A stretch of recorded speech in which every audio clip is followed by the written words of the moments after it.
नमस्कार विद्यार्थी मित्रांनो, स्पार्क अकॅडमीच्या यूट्यूब चॅनलमध्ये आपल्या सर्वांचं पुन्हा एकदा हार्दिक स्वागत. या स्पार्क अकॅडमीद्वारे आयोजित केलेल्या कॅप्सूल बॅचमध्ये आपण सायन्स हा विषय पाहत आहोत. त्यामध्ये आजच्या लेक्चरमध्ये आपण बायोलॉजीची सुरुवात करणार आहोत. बायोलॉजीमध्ये झूलॉजीपासून आपण सुरुवात करणार आहोत. तर आपण सुरू करूया. झूलॉजीमध्ये आपण वेगवेगळ्या आपल्या मानवी शरीरातील ज्या संस्था आहेत, जसे की ब्लड सर्क्युलेशन असेल, रेस्पिरेशन असेल, एक्सक्रीशन असेल, डायजेशन असेल, तर या विविध संस्था असतील, आपली अस्थि संस्था असेल, अशा विविध संस्थांचा आपण अभ्यास करणार आहोत. तर रक्ताभिसरण संस्थेपासून सुरुवात करूया. त्यापूर्वी एक गोष्ट सांगतो की ज्यामध्ये आपल्याला बायोलॉजीमध्ये सगळ्यात जास्त भर कशावर द्यायचा आहे, तर कन्सेप्ट आणि फॅक्ट्सवर भर द्यायचा आहे. जसं आपण केमिस्ट्री आणि फिजिक्समध्ये पण कन्सेप्टवर जास्त भर दिला, पण कम्पॅरेटिव्हली इथं आपल्याला फॅक्ट्सवर सुद्धा जास्त भर द्यायचा आहे. कन्सेप्ट तर सायन्समध्ये सगळ्याच गोष्टीमध्ये असतात, पण फिजिक्स आणि केमिस्ट्रीच्या तुलनेत बायोमध्ये आपल्याला फॅक्ट्सवर भर द्यायचा आहे. काही पाठांतराच्या गोष्टी असतील तर त्या गोष्टी आपल्याला पाठ कराव्या लागतील आणि नंतर मग आपल्याला कन्सेप्ट तर पाहिजेच आहे. तर आपण सुरू करूया. रक्ताभिसरण संस्था. तर स्लाइड्स आपल्या ज्या आहेत त्या बऱ्याच इंग्लिशमध्ये आहेत, मी सांगताना आपल्याला मराठीमध्ये सांगेन. तर रक्ताभिसरण संस्था. त्यापूर्वी रक्ताभिसरण संस्थेवरून प्राण्यांचे दोन प्रकारामध्ये वर्गीकरण होतं. खुली रक्ताभिसरण संस्था असणारी आणि बंद रक्ताभिसरण संस्था असणारी, असं प्राण्यांचं वर्गीकरण होतं. तर यामध्ये बघूया, ओपन सर्क्युलेटरी सिस्टम म्हणजे खुली आणि क्लोज्ड सर्क्युलेटरी सिस्टम म्हणजे बंद. आता या ओपन सर्क्युलेटरी सिस्टम मध्ये काय असतं की आर्टरी, वेन्स अशा नसतात. ओपन सर्क्युलेटरी सिस्टम मध्ये ब्लड हे डायरेक्ट टिश्यूच्या कॉन्टॅक्टमध्ये असतं, जिथं त्यांना काम करायचं आहे किंवा जिथं आपल्याला ब्लडद्वारे वेगवेगळे घटक पोहोचवायचे आहेत, अशा टिश्यूच्या कॉन्टॅक्टमध्ये डायरेक्ट ब्लड असतं. आणि इथं मात्र ब्लड हे टिश्यूच्या डायरेक्ट कॉन्टॅक्टमध्ये नसतं. तर इथं काय असतं, तर आर्टरी असतात, वेन्स असतात आणि त्यांना जोडणाऱ्या कॅपलरीज असतात. कॅपलरीच्या माध्यमातून ब्लड मधले घटक हे टिश्यू किंवा सेल्स मध्ये पोहोचत असतात. तर आपण या दोन्ही मधला फरक बघूया. तत्पूर्वी क्लोज्ड ब्लड सिस्टम जे असते ते हायली इव्हॉल्व्ड प्राण्यामध्ये असते. हायली इव्हॉल्व्ड प्राण्यामध्ये क्लोज्ड ब्लड सिस्टम असते आणि जे जास्त इव्हॉल्व्ड नाहीत त्यांच्यामध्ये ओपन ब्लड सिस्टम असते. तर याच्यामध्ये बघितलं तर उदाहरणं काय, तर आर्थ्रोपोड, संघ आर्थ्रोपोड असेल, मोलुस्का असेल, त्याच्यामध्ये स्पंजेस वगैरे येतात. आर्थ्रोपोड असेल तर त्यांच्यामध्ये असतं. त्याच्यानंतर गांडूळ वगैरे असतील तर त्यांच्यामध्ये ओपन सिस्टम असते. तर क्लोज सिस्टम कुठं असते, तर व्हर्टिब्रेट्स आणि काही इनव्हर्टिब्रेट्स मध्ये असते. व्हर्टिब्रेट्स आणि इनव्हर्टिब्रेट्स. व्हर्टिब्रेट्स मध्ये आपण सस्तन प्राणी म्हणू शकतो, सगळे सस्तन प्राणी, त्याच्यामध्ये मानव पण येतं. तर क्लोज सिस्टम याच्यामध्ये असते. तर इथं एक लक्षात ठेवायचं की जरी इथं मोलुस्क दिलं असलं तरी मोलुस्का मधले दोन प्राणी कोणते, ऑक्टोपस आणि स्क्विड, हे दोन प्राणी.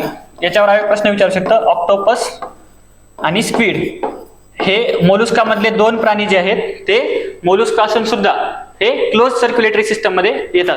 आणि त्याच्यामुळेच ऑक्टोपस आणि स्क्विड हे हायली इव्हॉल्व्ड प्राणी असतात.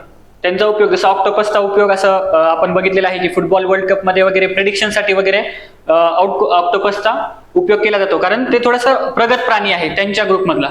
तर ते कशामुळे आहे, कारण त्याच्यामध्ये क्लोज सर्क्युलेटरी सिस्टम आहे. तर याच्यामधला आपण डिफरन्स बघूया. ओपन सिस्टम, ओपन आणि क्लोज्ड ब्लड सर्क्युलेशन. आता बघा, ओपन काय आहे, ही एक सिम्पलेस्ट प्रोसेस आहे जे कुठं असते, आर्थ्रोपोड आणि मोलुस्क मध्ये असते. तर क्लोज सर्क्युलेटरी सिस्टम ही थोडीशी ऍडव्हान्स्ड आहे. याच्यामधले प्राणी हे प्रगत असतात. तर ही कुठं आहे, काही व्हर्टिब्रेट्स मध्ये असते आणि काही इनव्हर्टिब्रेट्स मध्ये असते. त्याच्यानंतर ब्लड फ्लो कुठं असतो, तर याच्यामध्ये ओपन सिस्टम मध्ये काय होतं, ब्लड जे असतं ते ब्लड वेसल्स जे असतात त्यांच्या बाहेर येतं. जेव्हा त्या ब्लडचा वापर करायचा असतो किंवा त्याचं काम असतं त्यावेळेस ब्लड हे ब्लड वेसल्सच्या बाहेर येतं. परंतु क्लोज सिस्टम मध्ये ब्लड हे ब्लड वेसल्सच्या कधीच बाहेर येत नाही. त्यातले फक्त काही घटक जसे की ऑक्सिजन आहे, ग्लुकोज आहे, तर ते घटक मात्र फक्त बाहेर येतात, पण ब्लड कधीच ब्लड वेसलच्या बाहेर येत नाही. ही लेस कॉम्प्लेक्स प्रकारची आहे, ही जास्त कॉम्प्लेक्स आहे. या सिस्टम मध्ये आता ही कॉम्प्लेक्स नाही, त्याच्यामुळे एनर्जी पण इथं कमी लागते. या सिस्टम मध्ये एनर्जी जास्त लागते कारण ही कॉम्प्लेक्स आहे. त्याच्यानंतर प्रेशर. प्रेशर काय, तर याच्यामध्ये प्रेशर नसतं, परंतु इथं आपल्याला व्हेसल्स मध्ये फ्लो करायचं आहे, त्याच्यामध्ये इथं ब्लड मध्ये प्रेशर असतं. ब्लड काही जास्त प्रेशरनं फ्लो करत असतं. त्याच्यानंतर ब्लडचं मिक्सिंग. ब्लड जे असतं ते इतर फ्लुइड सोबत मिक्स होतं, कारण आपण काय म्हणलं की ब्लड हे त्या व्हेसल्सच्या बाहेर येत असतं, त्याच्यामुळे तिथं मिक्सिंग होते. परंतु इथं ब्लड हे आहे ते बाकी फ्लुइड सोबत, बॉडी फ्लुइड सोबत मिक्स होत नाही, कारण ते व्हेसल्स मध्ये असतं. त्याच्यानंतर बॉडी कॅव्हिटीज. याच्यामध्ये काय तर बॉडी म्हणजे ब्लड जे असतं ते बॉडी कॅव्हिटीज मध्ये जातं. परत तेच कारण आहे, कारण वेसल्सच्या बाहेर ब्लड येतं, त्याच्यामुळं बॉडी कॅव्हिटीज मध्ये जात असतं. पण इथं ब्लड हे वेसल्स मध्ये असल्यामुळं ते बॉडी कॅव्हिटीज मध्ये जात नाही. त्याच्यानंतर बाकी ऑर्गॅनिझम्स कुठले आता सांगितलं आपण, ऑर्थोपोडा आणि मोलुस्का. याच्यामध्ये कुठले व्हर्टिब्रेट्स आणि इनव्हर्टिब्रेट्स, तर ते लक्षात ठेवायचं. आणि मोलुस्का मधले 2 अपवाद लक्षात ठेवायचं, स्क्विड आणि ऑक्टोपस. त्याच्यानंतर आता सर्क्युलेटरी सिस्टम काय असते, म्हणजे रक्ताभिसरण संस्था काय असते. तर आपल्या एखाद्या शरीरातील रक्ताभिसरण संस्था म्हणजे काय असते, ही अशी व्यवस्था आहे की जी आपल्या शरीरामध्ये वेगवेगळ्या मटेरियलचं एका ठिकाणाहून दुसऱ्या ठिकाणी ट्रान्सपोर्ट करत असते. त्या सिस्टमला आपण म्हणतो सर्क्युलेटरी सिस्टम. ते सर्क्युलेट करत असते किंवा ट्रान्सपोर्ट करत असते. त्याच्यानंतर मग याच्यामध्ये या सर्क्युलेटरी सिस्टमद्वारे काय काय ट्रान्सपोर्ट होतं, तर न्यूट्रिएंट्स आहेत, पाण्याचं ट्रान्सपोर्ट होतं, ऑक्सिजनचं स्टार्ट, म्हणजे ब्लड काय करतं, आपल्याला फक्त वाटतं ऑक्सिजन ट्रान्सपोर्ट करत असेल, पण ब्लड काय काय करतं, न्यूट्रिएंट्स ट्रान्सपोर्ट करतं, वॉटर ट्रान्सपोर्ट करतं, ऑक्सिजन ट्रान्सपोर्ट करतं, हे ट्रान्सपोर्ट करतं. तसंच या संस्थेमार्फत वेस्ट प्रोडक्ट जे असतात, शरीरातील वेस्ट प्रोडक्ट हे शरीराबाहेर टाकण्यासाठी त्यांचं सुद्धा वहन करण्याचं काम याच संस्थेमार्फत होतं. ठीक आहे. त्याच्यानंतर आता सर्क्युलेटरी सिस्टमचे पार्ट कोणते कोणते, तर पहिला पार्ट आहे 3 पार्ट आहेत मेन, तर हार्ट, ब्लड आणि ब्लड व्हेसल्स, म्हणजे रक्तवाहिन्या, रक्त आणि हार्ट म्हणजे हृदय. मग रक्तवाहिन्यामध्ये 3 रक्तवाहिन्या, आर्टरीज, वेन्स आणि कॅपिलरीज. त्याच्यानंतर ब्लड मध्ये 3 प्रकारचे 3 ब्लड सेल्स असणार, म्हणजे ब्लड मध्ये ऍक्च्युली 2 घटक सुरुवातीला, एक असणार प्लाझ्मा आणि दुसरा असणार ब्लड सेल्स असणार. ब्लड सेल्स मध्ये परत 3, WBC, RBC, प्लेटलेट्स असं. आणि त्याच्यानंतर हार्ट. मग हार्टमध्ये हार्टचं कार्य, हार्टचं कार्डियाक सायकल, या गोष्टी याचा पार्ट असतात. तर आता सुरुवात करू आपण पहिला पार्ट ब्लड वेसल्स पासून. सर्क्युलेटरी सिस्टमचा पहिला पार्ट ब्लड वेसल्स. मग ब्लड वेसल्स मध्ये काय येणार, तर आर्टरीज, वेन्स आणि कॅपिलरीज.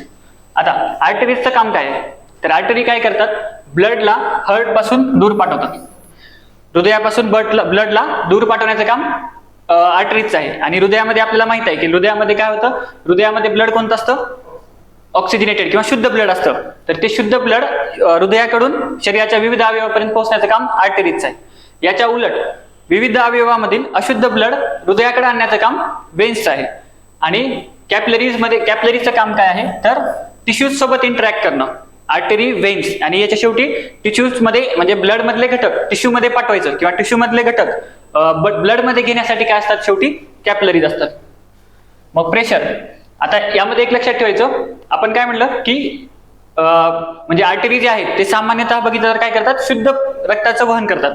परंतु ह्याला अपवाद सांगायचा, पल्मोनरी आर्टरी.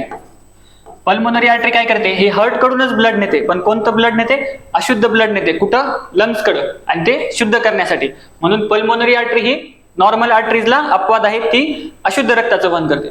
तसंच वेन्स मध्ये आपण काय सांगितलं की इतर अवयवाकडलं अशुद्ध रक्त हार्ट कडे जातं, पण इथं परत अपवाद, पल्मोनरी वेन्स ही काय करते, लंग्स कडून, म्हणजे हा इतर अवयव कोणता आहे, लंग्स आहे, लंग्स कडून हार्ट कडं, पण कोणतं रक्त नेते, शुद्ध रक्त, कारण लंग्स मध्ये रक्त शुद्ध होत असतं.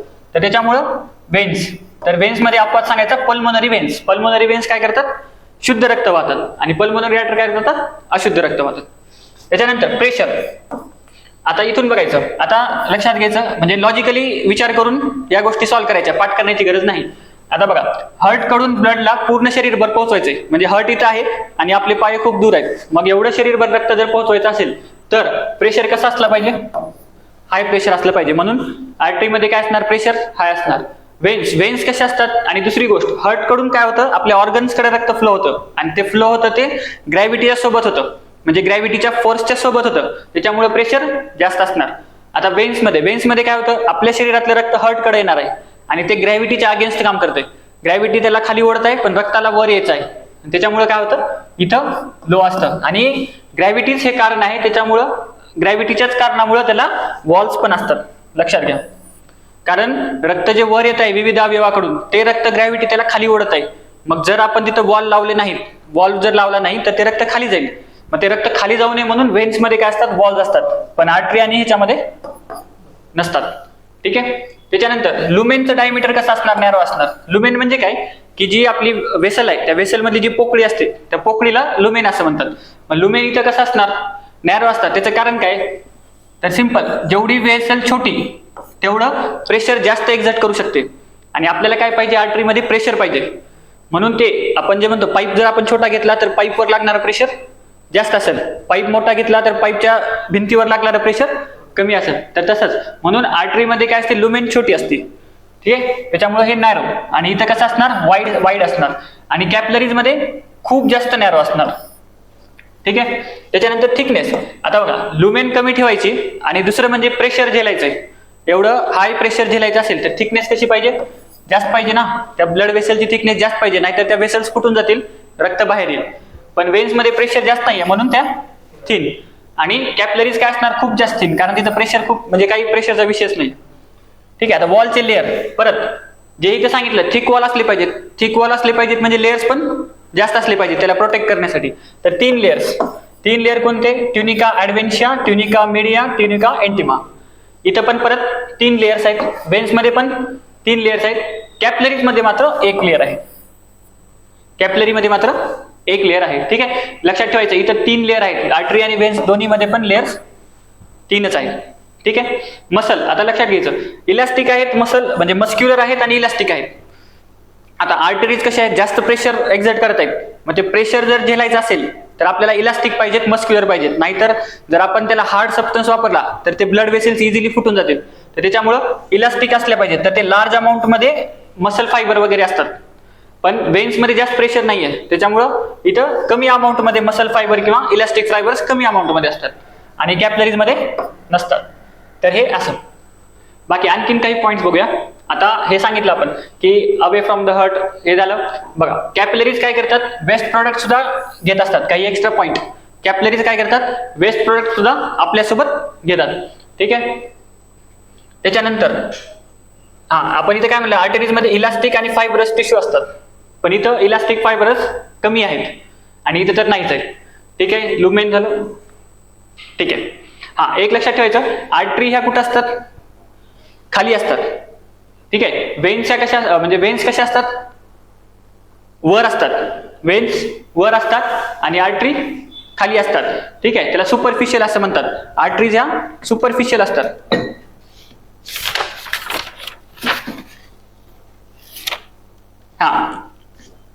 ठीक आहे, सॉरी, आर्टरी या आपल्या खूप खाली असतात, म्हणजे त्वचेच्या खालच्या भागात असतात. आणि वेन्स या सुपरफिशियल असतात, म्हणजे त्वचेच्या वरच्या भागात. अगोदर मी थोडं उलट सांगितलं. आर्टरी ह्या खालच्या भागात असतात, वेन्स या वरच्या भागात असतात. म्हणून आपण जेव्हा म्हणजे सलाईन वगैरे लावलं जातं ते कशामध्ये लावतात, वेन्स मध्ये लावलं जातं. आणि आर्टरीचा वापर कशासाठी करतात, तर ब्लड प्रेशरसाठी. आपल्याला शरीराचं जेव्हा ब्लड प्रेशर मोजायचं असतं त्यावेळेस आर्टरी वापरतात. आणि वेन्स कुठं वापरतात, सलाईन वगैरे लावण्यासाठी, कारण त्या वर असतात. ठीक आहे. इथे लक्षात ठेवा, इथे एक पॉईंट दिलेला आहे, वॉल्स असतात. वॉल्स कशासाठी असतात, तर रक्त परत जाऊ नये, वापस जाऊ नये म्हणून वॉल्स असतात. ठीक आहे.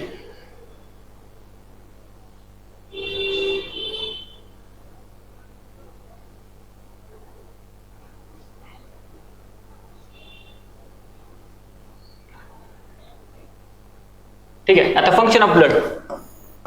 फंक्शन ऑफ ब्लड, आता आपल्याला आयोग प्रश्न विचारू शकतो. नॉर्मली आपल्याला काय माहित असते, फक्त ऑक्सिजन कॅरी करतात एवढंच माहित असतं. पण बाकीचे पण फंक्शन आहेत, जसं की रेस्पिरेटरी फंक्शन. मग रेस्पिरेटरी फंक्शन मध्ये काय करायचं, तर ऑक्सिजन कॅरी करायचं. रेस्पिरेशन मध्ये काय असतं, ऑक्सिजन लागतो, म्हणजे ग्लुकोज पासून एनर्जी निर्माण करणं म्हणजे रेस्पिरेशन. मग ती एनर्जी निर्माण करण्यासाठी कोण लागतं, ऑक्सिजन लागतं. आणि त्याच्यामुळं ते ऑक्सिजन ट्रान्सपोर्ट करण्याचं काम कोण करतं, ब्लड करतं. ब्लड मधलं कोण, आरबीसी. आरबीसी मधलं पण कोण, हिमोग्लोबिन, ते काम करतं. त्याच्यानंतर न्यूट्रिशन, म्हणजे ब्लड सोबतच आपल्या शरीरातले न्यूट्रिशनल जे न्यूट्रिशन आहेत वेगवेगळे, आपल्याला जे अन्नामधून मिळालेले आहेत ते न्यूट्रिशन शरीरभर ट्रान्सपोर्ट करण्याचं काम कोण करतं, परत ब्लड करतं. एक्सक्रिटरी फंक्शन, जसं न्यूट्रिशन घेऊन जातं तसं वेस्ट प्रोडक्ट सुद्धा, आपल्या शरीरातले वेस्ट प्रोडक्ट सुद्धा बाहेर टाकायचं आहे. पण ते वेस्ट प्रोडक्ट ते बाहेर टाकण्यापर्यंत, म्हणजे किडनी पर्यंत घेऊन जाण्याचं काम कोण करणार, मग किडनीमध्ये ते वेगळे होणार आणि मग ते युरिन किंवा स्टूल मार्फत बाहेर जाणार. ठीक आहे. बघा, वेगवेगळे टिश्यू मधले वेस्ट प्रोडक्ट आहेत, तुमचे लंग्स मधले, स्किन मधले, किडनी मधले वेस्ट प्रोडक्ट हे ब्लड सोबत जातात. त्याच्यानंतर इम्युनॉलॉजिकल फंक्शन. इम्युनॉलॉजिकल म्हणजे काय, तर WBC असतील किंवा अँटीबॉडीज असतील तुमच्या ब्लड मधल्या, त्या तुमच्या काय करतात, शरीरात जे व्हायरस आलेत किंवा इतर बॅक्टेरिया आलेले आहेत तर त्यांच्यापासून आपल्याला प्रोटेक्ट करणं, म्हणजे इम्युनिटी देण्याचं काम सुद्धा ब्लड करतं. कशाच्या मार्फत, WBC, ऑक्सिजन कॅरियर, RBCच्या मार्फत. ठीक आहे. बॉडी टेम्परेचर रेग्युलेट करण्याचं काम करतं, शरीराचं बॉडी टेम्परेचर रेग्युलेट करण्याचं काम परत ब्लड करतं. त्याच्यामध्ये परत एंडोक्राइन ग्लँड्स असतात. एंडोक्राइन ग्लँड असतात, दोन प्रकारच्या ग्लँड आहेत, एक्झोक्राइन ग्लँड, एंडोक्राइन ग्लँड. एक्झोक्राइन ग्लँड काय करतात, जिथं लागतं तिथंच. एक्झोक्राइन ग्लँडला काय म्हणतात, डक्टलेस ग्लँड म्हणतात, कारण जिथं त्यांचं काम आहे त्या ग्लँड म्हणजे त्या ग्लँडचं किंवा हार्मोनचं जिथं फंक्शन आहे तिथंच ते सिक्रेट होतात.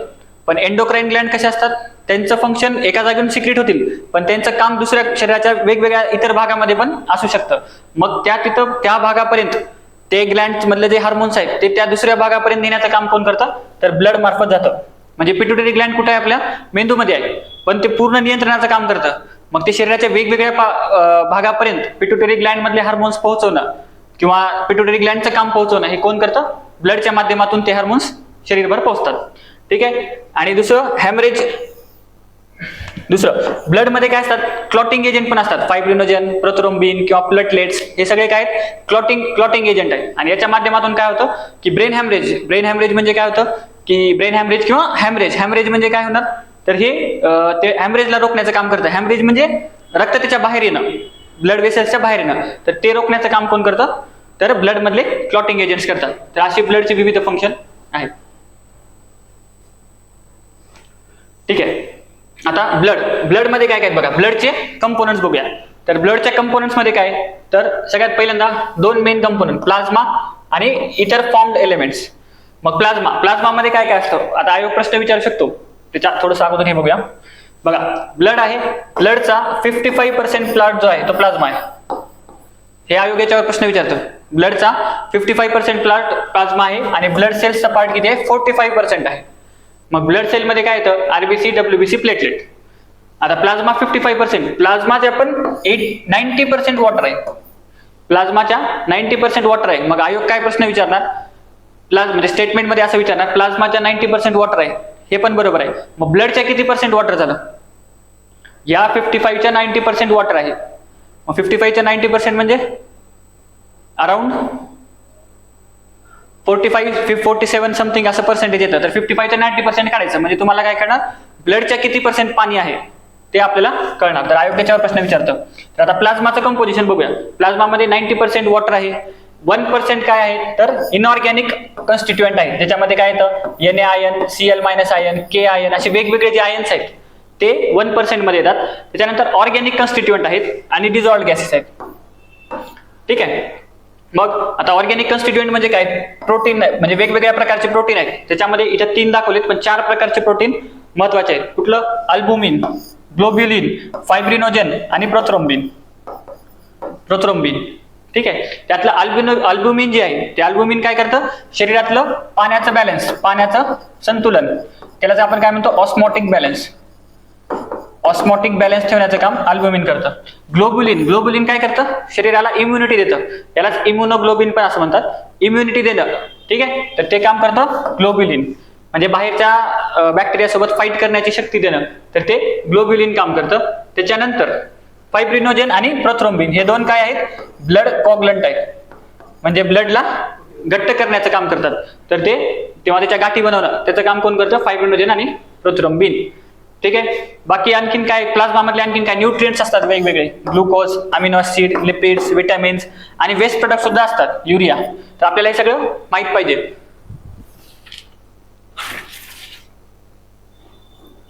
ठीक आहे.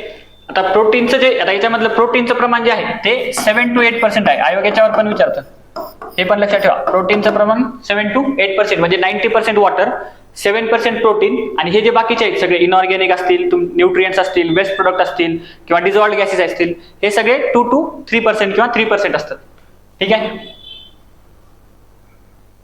आता एक जनरल बघा, प्लाझ्मा नंतर ब्लड मध्ये 55% प्लाझ्मा, 45% फॉर्म्ड एलिमेंट्स. आता प्लाझ्मा मध्ये काय, अमिनो ऍसिड, न्यूट्रिएंट्स सांगितलं, प्रोटीन 7 to 8%, त्याच्यानंतर गॅसेस, इलेक्ट्रोलाइट्स, नायट्रोजिनस वेस्ट, हे अल्बुमिन, फायब्रिनोजन, ग्लोब्युलिन सांगितलं.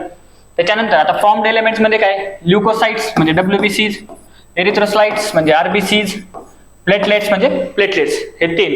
त्याच्यानंतर परत डब्ल्यूबीसीचे 5 प्रकार, अगोदर 2 प्रकार आणि त्याच्यामध्ये परत सब प्रकार. मग 2 प्रकार काय, ग्रॅन्युलोसाइट म्हणजे कणयुक्त, आणि दुसरे काय, कणयुक्त नसणारे किंवा अकणयुक्त. मग त्याच्यामध्ये न्यूट्रोफाईल, बेसोफाईल, इसिनोफाईल, लिम्फोफाईल, मोनोसाइट्स. तर आपण पुढे बघणार आहोत ते. त्याच्यानंतर बघा आता आरबीसी, डब्ल्यूबीसी आणि प्लेटलेट यांच्यामध्ये फरक काय. तर बघा आरबीसी काय असतात, सर्क्युलर असतात. स्टेटमेंटमध्ये आयोग विचारेल आरबीसी या सर्क्युलर असतात. आरबीसी कसे असतात, बायकॉन्केव्ह असतात. बायकॉन्केव्ह म्हणजे असं सर्क्युलर असतात पण अशा मधून अशा थोड्याशा हे झालेल्या बायकॉन्केव्ह. डब्ल्यूबीसीचा शेप इरेग्युलर असतो आणि प्लेटलेटचा पण शेप इरेग्युलर असतो. ठीक आहे.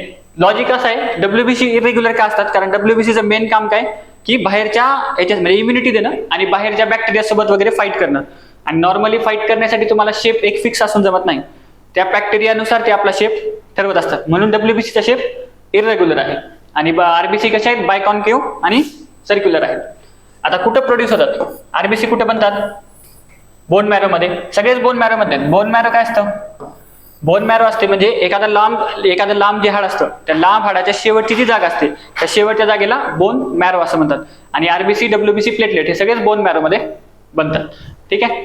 त्याच्यानंतर लाईफ स्पॅन लक्षात ठेवायचं, आरबीसीचं लाईफ स्पॅन 120 डेज आहे, डब्ल्यूबीसी फक्त वन डे आहे आणि प्लेटलेट 6 डेज. मग आयोग आपल्याला सिक्वेन्स विचारू शकतं, म्हणजे लाईफ स्पॅनचा क्रम विचारू शकतं, शरीरातल्या संख्येचा क्रम विचारू शकतं कोणता आहे. तर असं वेगवेगळे क्वेश्चन आयोग विचारू शकतं. ठीक आहे. त्याच्यानंतर हिमोग्लोबिन आणि न्यूक्लियस लक्षात ठेवायचं. आरबीसी मध्ये न्यूक्लियस असतं का, नसतं. आरबीसी मध्ये न्यूक्लियस पण नसतं, मायटोकॉन्ड्रिया पण नसतं. त्याच्यामुळे आरबीसीला काय म्हणतात, जरी आपण ह्याला काय म्हणतोय ब्लड सेल्स असं म्हणतो ना, आरबीसी, डब्ल्यूबीसी, प्लेटलेट्स हे काय आहेत, ब्लड सेल आहेत. पण आरबीसीलाच काय म्हणतात, फॉल्स सेल असं सुद्धा म्हणतात. म्हणजे हे काय म्हणतात त्याला, फॉल्स सेल असं म्हणतात. फॉल्स सेल म्हणण्याचं कारण काय, कारण यांच्यामध्ये न्यूक्लियस नसतं, मायटोकॉन्ड्रिया पण नसतं. ठीक आहे. पण हिमोग्लोबिन असतं आणि हिमोग्लोबिनचं काम काय, ऑक्सिजनचं वहन करणं. ठीक आहे. दुसरं, डब्ल्यूबीसी मध्ये न्यूक्लियस असतं. लक्षात ठेवा, न्यूक्लियस असणं म्हणजे काय, प्रगत असण्याचं लक्षण. म्हणजे एखाद्या सेलमध्ये न्यूक्लियस आहे म्हणजे ती जास्त प्रगत आहे. मग प्रगत आहे म्हणजेच कारण डब्ल्यूबीसीला फाईट करायचे त्याच्यामुळे प्रगत असणं आवश्यक आहे, म्हणून त्याच्यामध्ये न्यूक्लियस आहे. बाकी प्लेटलेट्स मध्ये परत न्यूक्लियस नाही. आणि इथं पण हिमोग्लोबिन नाही, इथं पण हिमोग्लोबिन नाही. हिमोग्लोबिन फक्त आरबीसी मध्ये. ठीक आहे. आता फंक्शन ऑफ, आता हिमोग्लोबिनचं फंक्शन. आता इथं आणखी 2-3 गोष्टी लक्षात ठेवू शकता. आरबीसीला काय म्हणतात, इरिथ्रोसाइट म्हणतात कारण रेड कलर आहे. डब्ल्यूबीसीचा व्हाईट कलर आहे म्हणून त्याला काय म्हणतात, ल्युकोसाइट म्हणतात. प्लेटलेट्सला काय म्हणतात, थ्रोम्बोसाइट. थ्रोम्बो म्हणजे गाठ बनवणार आहे म्हणून थ्रोम्बोसाइट म्हणतात. ठीक आहे. दुसरं एक लक्षात ठेवायचं, पोएसिस. पोएसिस म्हणजे काय, बनणं. पोएसिस म्हणजे बनणं. साईट म्हणजे संख्या वाढणं आणि पेनिया म्हणजे घटना. या 3 गोष्टी लक्षात ठेवायचं. आता फक्त लावायचं, इरिथ्रोपोएसिस म्हणजे आरबीसी बनणं. ठीक आहे.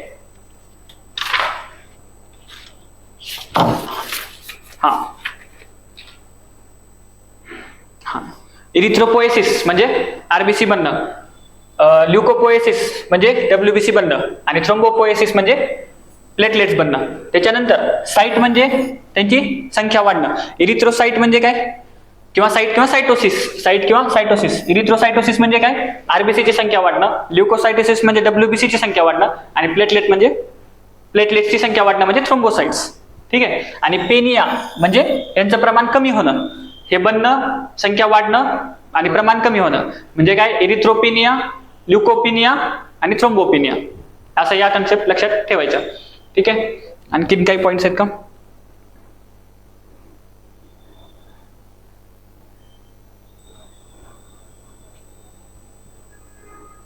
ठीक आहे. आता आणखीन एक लक्षात ठेवायचं, आरबीसी मध्ये न्यूक्लियस नसतो. म्हणजे आपण इथे काय म्हणलं, आरबीसी मध्ये न्यूक्लियस नसतो. पण याला अपवाद काय लक्षात ठेवायचं, उंट आणि पक्षी. उंट आणि पक्षाच्या आरबीसी मध्ये न्यूक्लियस असतो. ठीक आहे. तसंच आरबीसी जेव्हा मरतात तेव्हा त्या मृत आरबीसी पासून काय बनतं, बिलिरुबिन बनतं. हे एक लक्षात ठेवायचं, मृत आरबीसी पासून बिलिरुबिन बनतात. आणि ते कुठं मरतात, आरबीसी कुठं मरतात, तर स्प्लीन मध्ये म्हणतात. त्याच्यामुळे त्याला काय म्हणतात, ग्रेव्हयार्ड ऑफ आरबीसी असं म्हणतात. ठीक आहे. हा. आणि आरबीसीची निर्मिती नॉर्मली बोन मॅरो मध्ये होते, पण गर्भामध्ये ते कुठं होते, यकृत म्हणजे लिव्हर किंवा स्प्लीन मध्ये होते. ठीक आहे. म्हणजे मरतात कुठं, स्प्लीन मध्ये, पण गर्भामध्ये तयार कुठं होतात, स्प्लीन आणि यकृत मध्ये तयार होतात. ठीक आहे. हा, आणि आरबीसीला लाल रंग आपण जो म्हणलो इरिथ्रोसाइट, तो कशामुळे आहे? हिमोग्लोबिनमुळे आहे. हिमोग्लोबिनचे दोन मेन गोष्टी काय, एक तर लाल रंग आणि O2 कॅरी करणं, हे दोन गोष्टी हिमोग्लोबिनच्या मेन आहेत. ठीक आहे. आणि संख्या पण लक्षात ठेवायचं, सर्वाधिक संख्या कुणाची असते?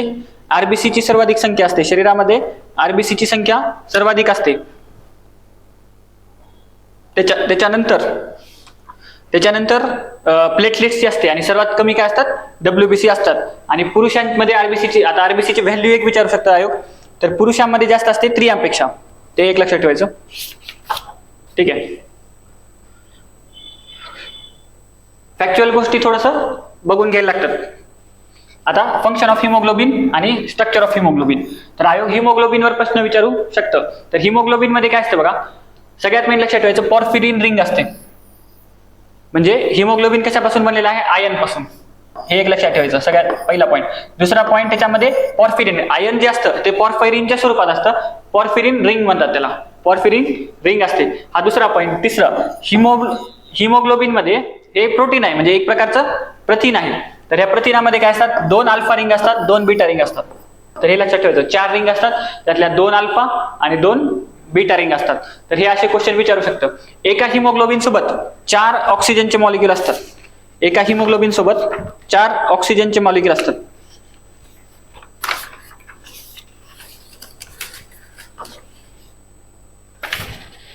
ठीक आहे. एका हिमोग्लोबिन सोबत 4 ऑक्सिजनचे मॉलिक्यूल हिमोग्लोबिन कॅरी करत असतं. आता हिमोग्लोबिनचं फंक्शन काय? रेड कलर असतो. रेड कलर कशामुळे असतो हिमोग्लोबिनचं? कारण इथं जो ऑक्सिजन आहे, इथं जो आयन आहे, हा आयन ऑक्साईड बनवतो. आयन ऑक्साईड म्हणजे बेसिकली ही रिॲक्शन काय आहे? गंजण्याची रिॲक्शन आहे. आणि गंजल्यानंतर पण आयन ऑक्साईड बनतं. लोखंड गंजल्यानंतर काय होतं? आयन ऑक्साईड बनतं. आणि आयन ऑक्साईड म्हणजे त्याचा कलर कसा असतो? लाल रंगाचं बनतं. आणि त्याच्यामुळे इथं पण तीच रिॲक्शन होते. आणि त्याच्यामुळं हिमोग्लोबिनमुळे रेड कलर ब्लडला भेटतो. त्याच्यानंतर हे काय करतं? ऑक्सिजन कॅरी करण्याला मदत करतं. ठीक आहे. आणि जे दुसरे आणखीन काही गॅसेस असतील तर त्यांना पण, ऑक्सिजन आणि काही गॅसेस जे असतात बाकीचे, ते रेस्पिरेशनसाठी आपल्याला रेस्पिरेटरी सिस्टम मध्ये काय लागतात? ऑक्सिजन आणि इतर गॅसेस लागतात. तर त्या ऑक्सिजन आणि इतर गॅसेसला कॅरी करण्याचं काम हिमोग्लोबिन करतं. ठीक आहे. दुसरं, हे एक महत्त्वाचं फंक्शन लक्षात ठेवायचं, हिमोग्लोबिन काय करतं? ब्लड पीएच मेंटेन करतं. आणि ब्लड पीएच मेंटेन करण्याचं काम हिमोग्लोबिन करतं. ब्लडचं पीएच म्हणजे ऍज अ बफर म्हणून काम करतं. ठीक आहे. बाकी वेगवेगळे आहेत, म्हणजे कॅटाबॉलिक ऍक्टिव्हिटीज मध्ये वगैरे त्याचं काम येतं. ठीक आहे. आता आरबीसी मधले आपण हिमोग्लोबिन बघितलं. आता डब्ल्यूबीसी. आता डब्ल्यूबीसीचे 5 प्रकार आहेत. डब्ल्यूबीसीचे 5 प्रकार कुठले? मोनोसाइट, एसिनोसाइट, बेसोफिल, लिम्फोसाइट आणि न्यूट्रोफाइल. ठीक आहे. सगळ्यात जास्त प्रमाणात कोणतं असतं? न्यूट्रोफाइल. हे लक्षात ठेवायचं. म्हणजे डब्ल्यूबीसी मध्ये पण सगळ्यात जास्त प्रमाणात कोणतं असतं? तर न्यूट्रोफाइल असतं. तर न्यूट्रोफाइलचं प्रमाण आहे 62%. न्यूट्रोफाइलचं प्रमाण आहे 62%. तर हे लक्षात ठेवायचं. सगळ्यात जास्त प्रमाण, म्हणजे प्रमाण वेगवेगळ्या सोर्सेस मध्ये व्हॅरी करू शकतं, पण लक्षात ठेवायचं सगळ्यात जास्त कोणाचं आहे? न्यूट्रोफाइलचं. मग न्यूट्रोफाइलचं काम काय आहे? तर बॅक्टेरियाला मारणं. एवढं लक्षात ठेवायचं. न्यूट्रोफाइलचं काम काय? बॅक्टेरियाला मारणं. त्याच्यानंतर आहेत लिम्फोसाइट. लिम्फोसाइट काय करतात? तर 2 प्रकारचे लिम्फोसाइट असतात ना, टी लिम्फोसाइट आणि बी लिम्फोसाइट. बी लिम्फोसाइट आणि टी लिम्फोसाइट असतात. ठीक आहे. यांचं काम काय असतं? प्रतिकार क्षमता. ठीक आहे. आपल्या शरीराला प्रतिकार क्षमता देण्याचं काम लिम्फोसाइट करत असतात. ठीक आहे. आणि याच्यामधले टी लिम्फोसाइट जे असतात ह्या थायमस ग्लँड मध्ये वाढतात. ठीक आहे. आणि शक्यतो या जे असतात यांचं काम असतं कॅन्सर सेल्सला डिस्ट्रॉय करण्याचं. म्हणून कॅन्सर विरोधी फाईट करण्यासाठी टी लिम्फोसाइट किंवा लिम्फोसाइट हे महत्वाचं रोल प्ले करतात. त्याच्यानंतर असतात बेसोफिल. बेसोफिल काय असतात? ह्या अँटी अलर्जिक असतात. म्हणजे यांचं मेन काम काय? तर अलर्जीच्या विरोधात काम करण्याचं काम बेसोफिल करतात. ठीक आहे.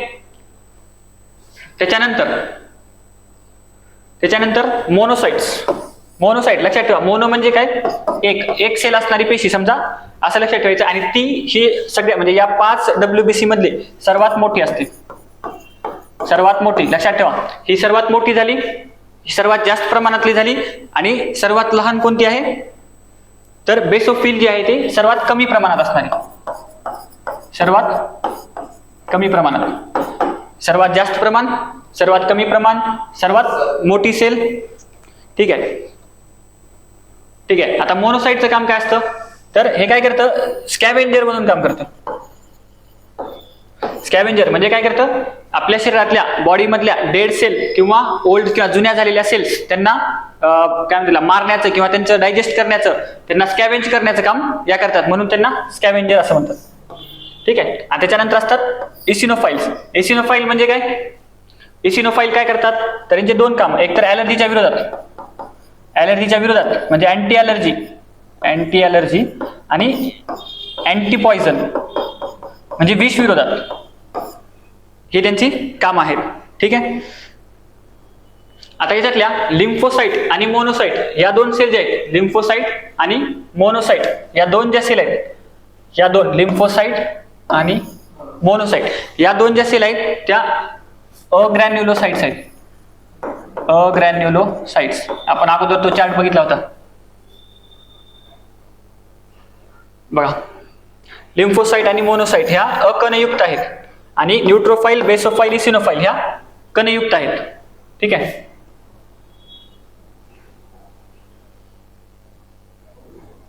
ठीक आहे. म्हणजे वन वर्ड मध्ये जर लक्षात ठेवायचं असेल तर न्यूट्रोफाइल्सला काय म्हणतो आपण, याला काय म्हणतो आपण, आणखीन काय म्हणतो, फॅगोसाइट पण म्हणतो.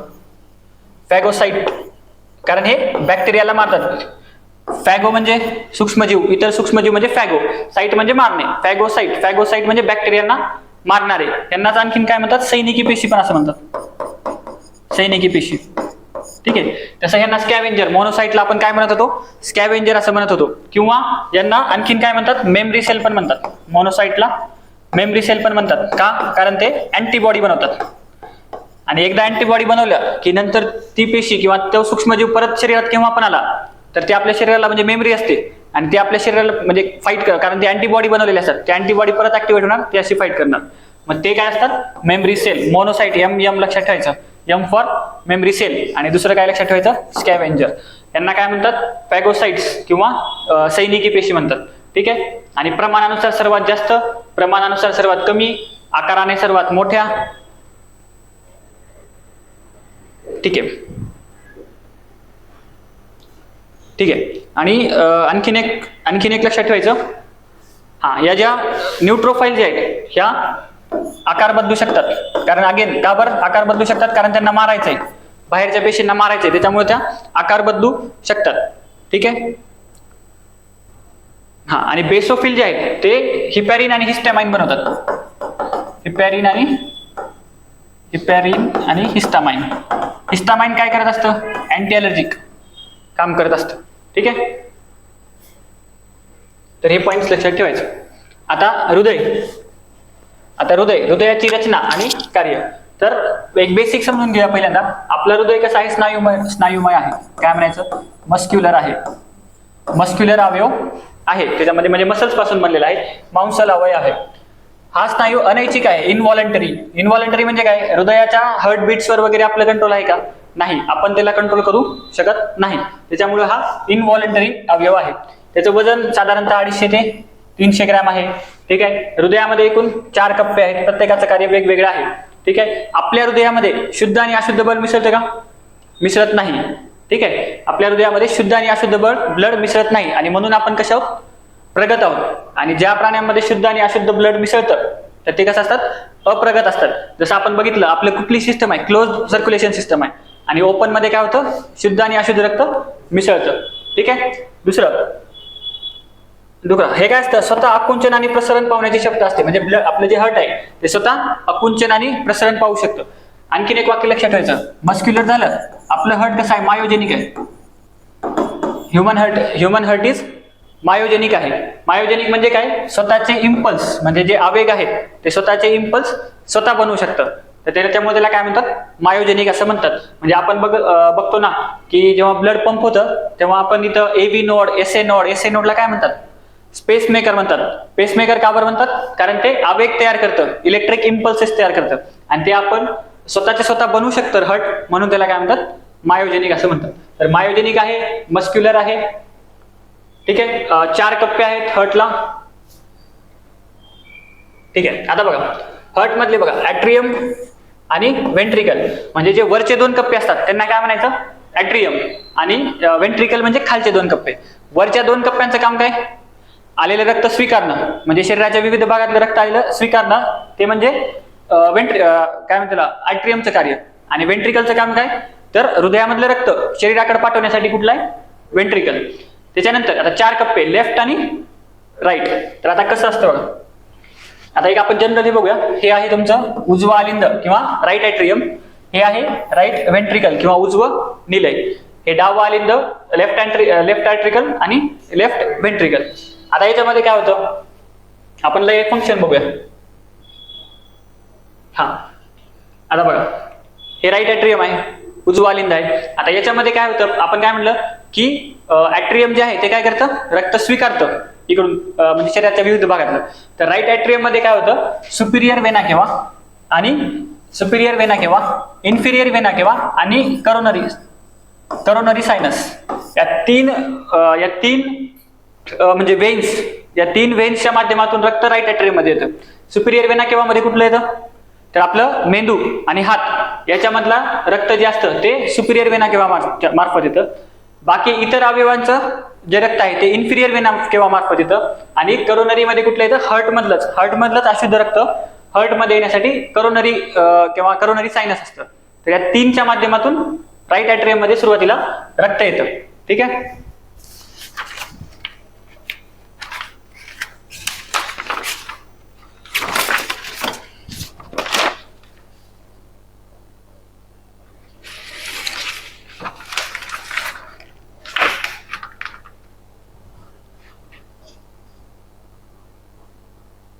ठीक आहे, करोनरी सायनस या 3च्या माध्यमातून राईट ॲट्रियम मध्ये रक्त आलं.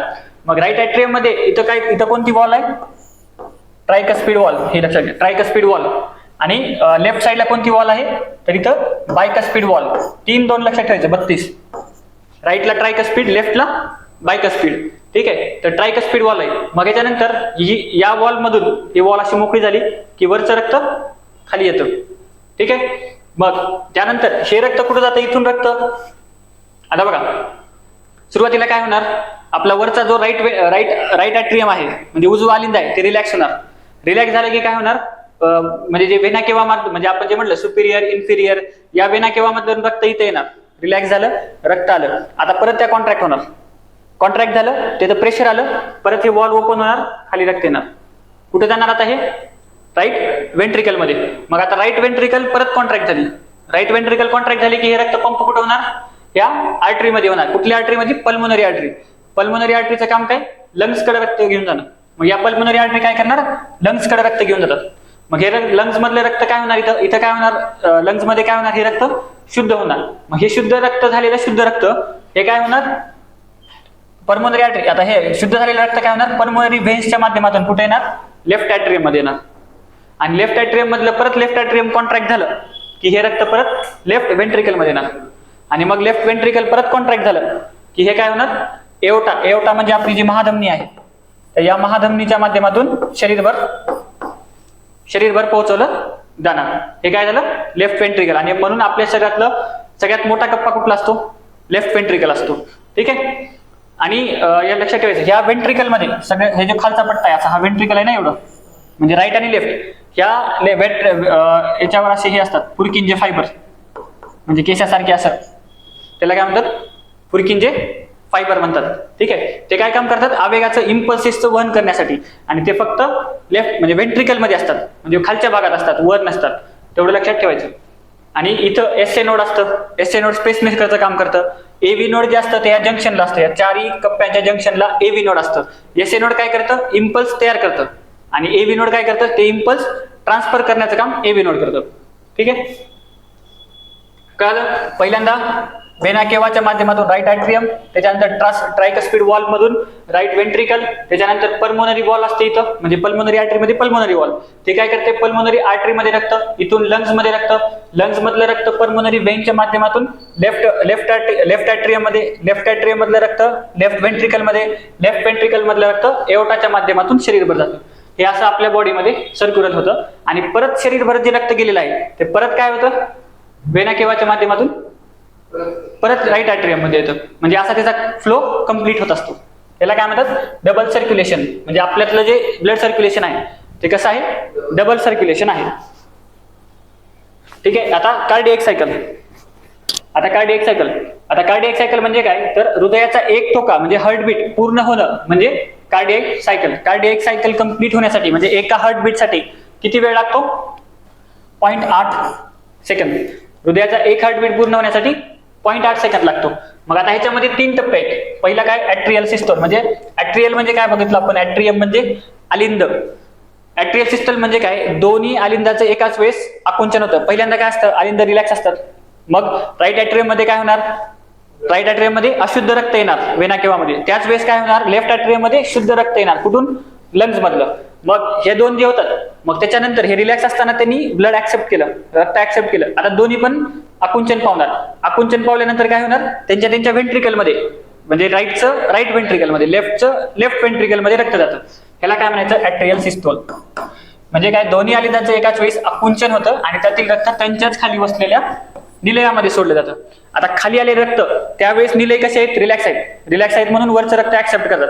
आता ते आकुंचन पावले तर काय होणार, इकडलं म्हणजे राईट ऍट्रियम मधलं ब्लड कुठे गेलं, लंग्स कडे, आणि इकडलं ब्लड कुठे गेलं, एओर्टाद्वारे शरीरभर गेलं. मग ह्याला म्हणायचं व्हेंट्रिक्युलर सिस्टोल. ठीक आहे. काय म्हटलं, दोन्ही उजव्या आणि डावी दोन्ही निलयाचं आकुंचन होतं आणि त्यातील रक्त काय होतं, फुफ्फुस धमनी म्हणजे उजव्या साईडचं फुफ्फुस धमनीला आणि डाव्या साईडचं कुठं जाणार, महाधमनी म्हणजे एओर्टामध्ये सोडलं जाणार. हे काय आहे, व्हेंट्रिक्युलर सिस्टम. याला टाइम किती लागतो, 0.1 सेकंद. ठीक आहे. आणि याला टाइम किती लागतो, 0.3 सेकंद. ठीक आहे. आता त्याच्यानंतर एकत्रित शिशिलीकरण, त्याला काय म्हणायचं, जॉईंट डायस्टोल. आता काय होतात, दोघांनी पण पंप केलं. अगोदर दोघं पण म्हणजे वरचे दोघं जण कॉन्ट्रॅक्ट झाले, खाली रक्त टाकलं.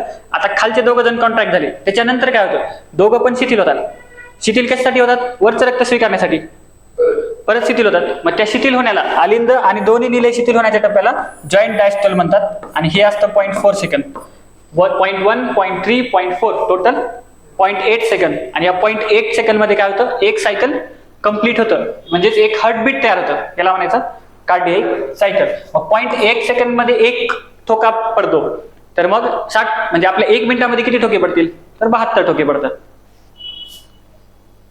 ठीक आहे. आता हे बघा, हे हार्ट रिलॅक्स झाले. सुरुवातीला काय म्हणलं आपण, इथून येऊया, ऍट्रियल सिस्टोल म्हणजे वर काय झालं, आकुंचन झालं. आकुंचन झाल्यामुळे काय झालं, ऍट्रियमचं आकुंचन झाल्यामुळे काय झालं, रक्त खाली येतं.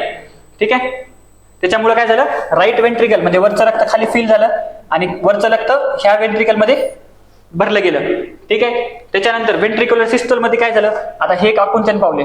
हे आकुंचन पावल्यानंतर हे पल्मोनरी आर्टरी म्हणजे लंग्स कडे हे रक्त गेलं आणि इथं काय होणार, एओर्टाच्या माध्यमातून शरीरभर रक्त गेलं. आणि त्याच्यानंतर हे दोन्ही पण आता रिलॅक्स झाले. हे आकुंचन पावले होते ना, आता हे परत रिलॅक्स झाले. रिलॅक्स होऊन काय झाले, यांनी वरचं रक्त स्वीकारलं. ठीक आहे. तर हे दाखवले, atrial systole 0.1 second, ventricular systole 0.3 second, हे 1 सेकंद, हे 3 सेकंद एवढं 0.3 सेकंद आणि हे परत 0.4 सेकंद, असं टोटल 0.8 सेकंद. याला म्हणायचं कार्डियक सायकल. आता हार्टबीट होतं ना, हार्टबीटचे हार्टचे साऊंड असतात. हार्टबीट होतं ना, हार्टचे साऊंड, तर दोन हार्टचा साऊंड कसा असतो, लब डब असा साऊंड असतो. ठीक आहे. मग लब साऊंड कशाचा असतो, डब कशाचा असतो, तर लब साऊंड कशाचा आहे, ट्रायकस्पिड वॉल्व.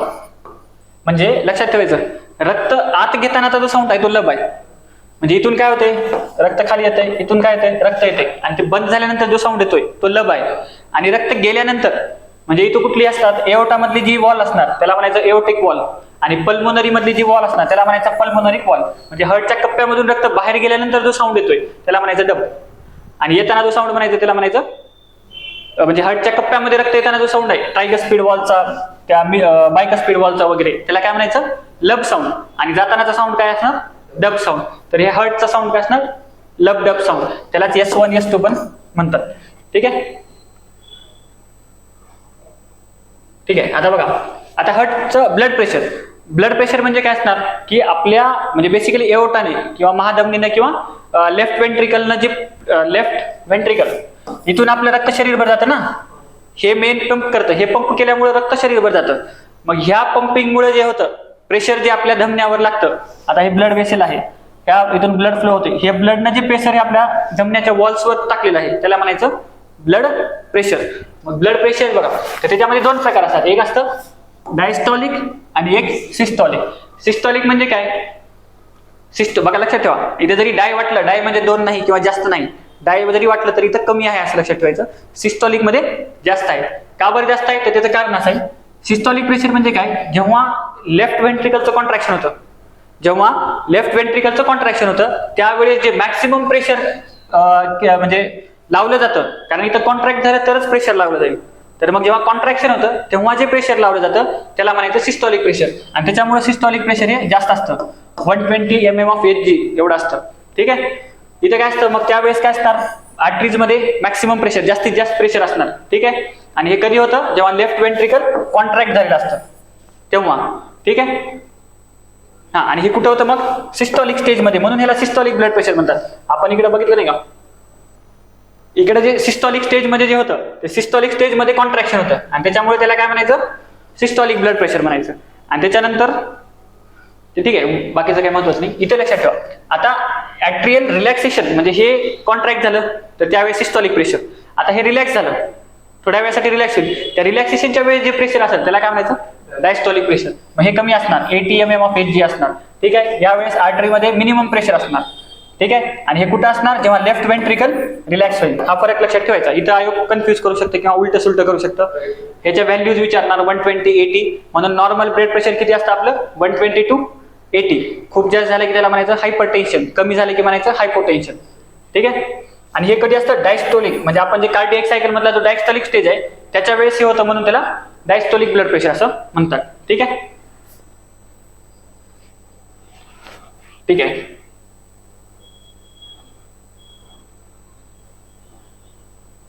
तर हे असा आपला पहिला टॉपिक होता. काही पॉइंट्स राहिले असेल तर आपण मी जस्ट सांगतो ते बघून घ्या.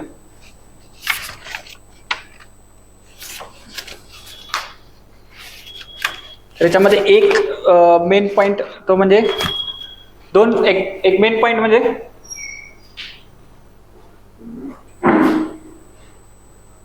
ठीक आहे. तर दोन लक्षात ठेवा, एक कोल्ड ब्लडेड ॲनिमल आणि वार्म ब्लडेड ॲनिमल. ह्या दोघांमधला फरक, कोल्ड ब्लडेड ॲनिमल आणि वार्म ब्लडेड ॲनिमल. तर लक्षात ठेवायचं. आता कोल्ड ब्लडेड ॲनिमल काय असतात आणि वार्म ब्लडेड काय? यांचं तापमान म्हणजे यांच्या शरीराचं तापमान बाहेरच्या वातावरणानुसार बदलतं. ठीक आहे. त्यांना म्हणायचं वार्म ब्लडेड. आणि बदलत नाही, आणि कोल्ड ब्लडेड मध्ये बदलतो. बघा, ज्यांच्या शरीराचं तापमान बाहेरच्या तापमानानुसार बदलतं त्याला म्हणायचं कोल्ड ब्लडेड. आणि वार्म ब्लडेड म्हणजे काय? ज्यांच्या शरीराचं तापमान बाहेरच्या तापमानानुसार बदलत नाही. मग याच्यामध्ये लक्षात ठेवायचं, कोल्ड ब्लडेड मध्ये कुठले येतात तर अप्रगत, आणि वार्म ब्लडेड मध्ये कुठले येतात तर प्रगत. ज्याच्यामध्ये समजा मनुष्य आहे, म्हणजे आपलं तापमान जे आहे, आपल्या शरीराचं तापमान किती आहे? 37 डिग्री सेल्सिअस वर एवढंच फिक्स राहतं. म्हणजे बाहेर किती पण गरमी झाली, उन्हाळा आला, पावसाळा म्हणजे हिवाळा आला, तरी पण नॉर्मली आपल्या शरीराचं तापमान एवढं फिक्स राहतं. म्हणजे ते बाहेरच्या तापमानानुसार बदलत नाही. त्याला काय म्हणायचं? Warm blooded. यालाच आपण काय म्हणतो? होमिओस्टॅसिस.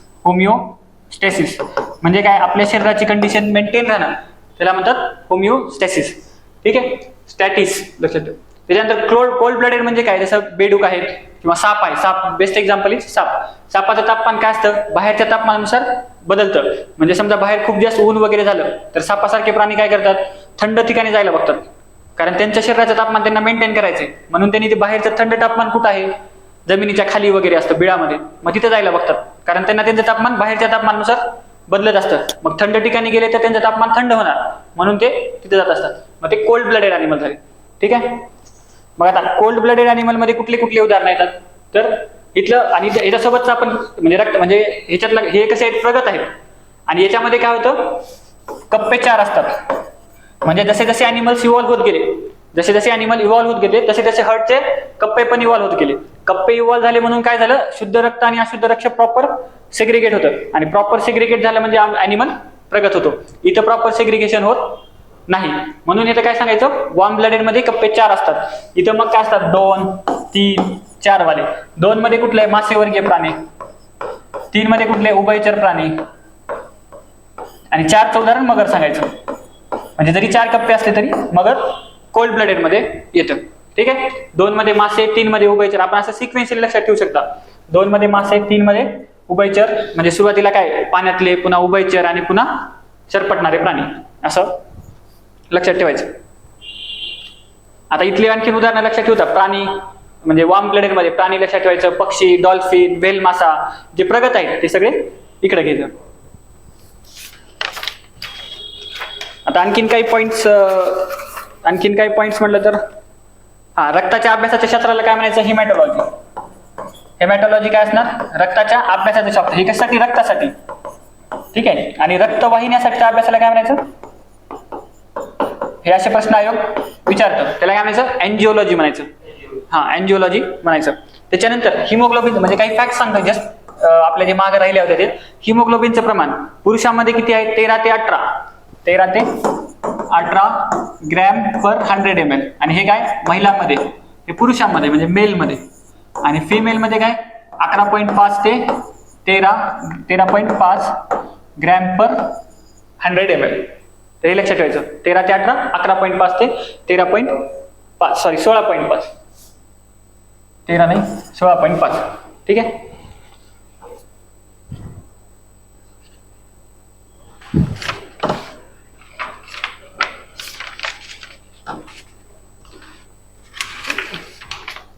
बाकी हृदयाचा आकार लक्षात ठेवायचा, त्रिकोणाकृती आहे. त्याच्यानंतर हृदय कुठं आहे, थोरॅसिक कॅव्हिटी मध्ये आहे, म्हणजे असं सेंटरला असल्यासारखं येतं असं, आणि डावीकडे झुकल्यासारखं असतं, ठीक आहे.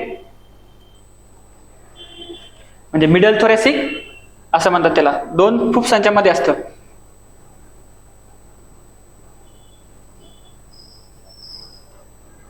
ठीक आहे. हृदयाचे ठोके मोजण्यासाठी काय वापरतात, स्टेथोस्कोप, ठीक आहे.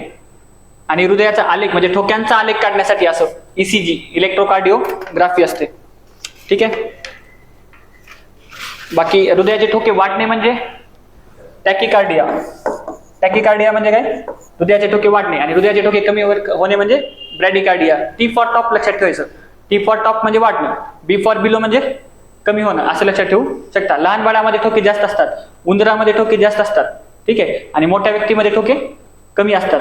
जसं जसं वर गेलो आपण म्हणजे हिमालयाकडे किंवा असं ट्रेकिंगला गेलो आपण, वर गेलो उंचीवर, तर काय होईल, ठोके वाढतात, कारण ऑक्सिजनची कमतरता होती, त्यामुळे ठोके वाढतात. आणि नॉर्मल खाली असलं तर ठोके कमी राहतात. तर हे गोष्टी लक्षात ठेवायच्या, ठीक आहे. त्याच्यानंतर आता नेक्स्ट टॉपिक बघू.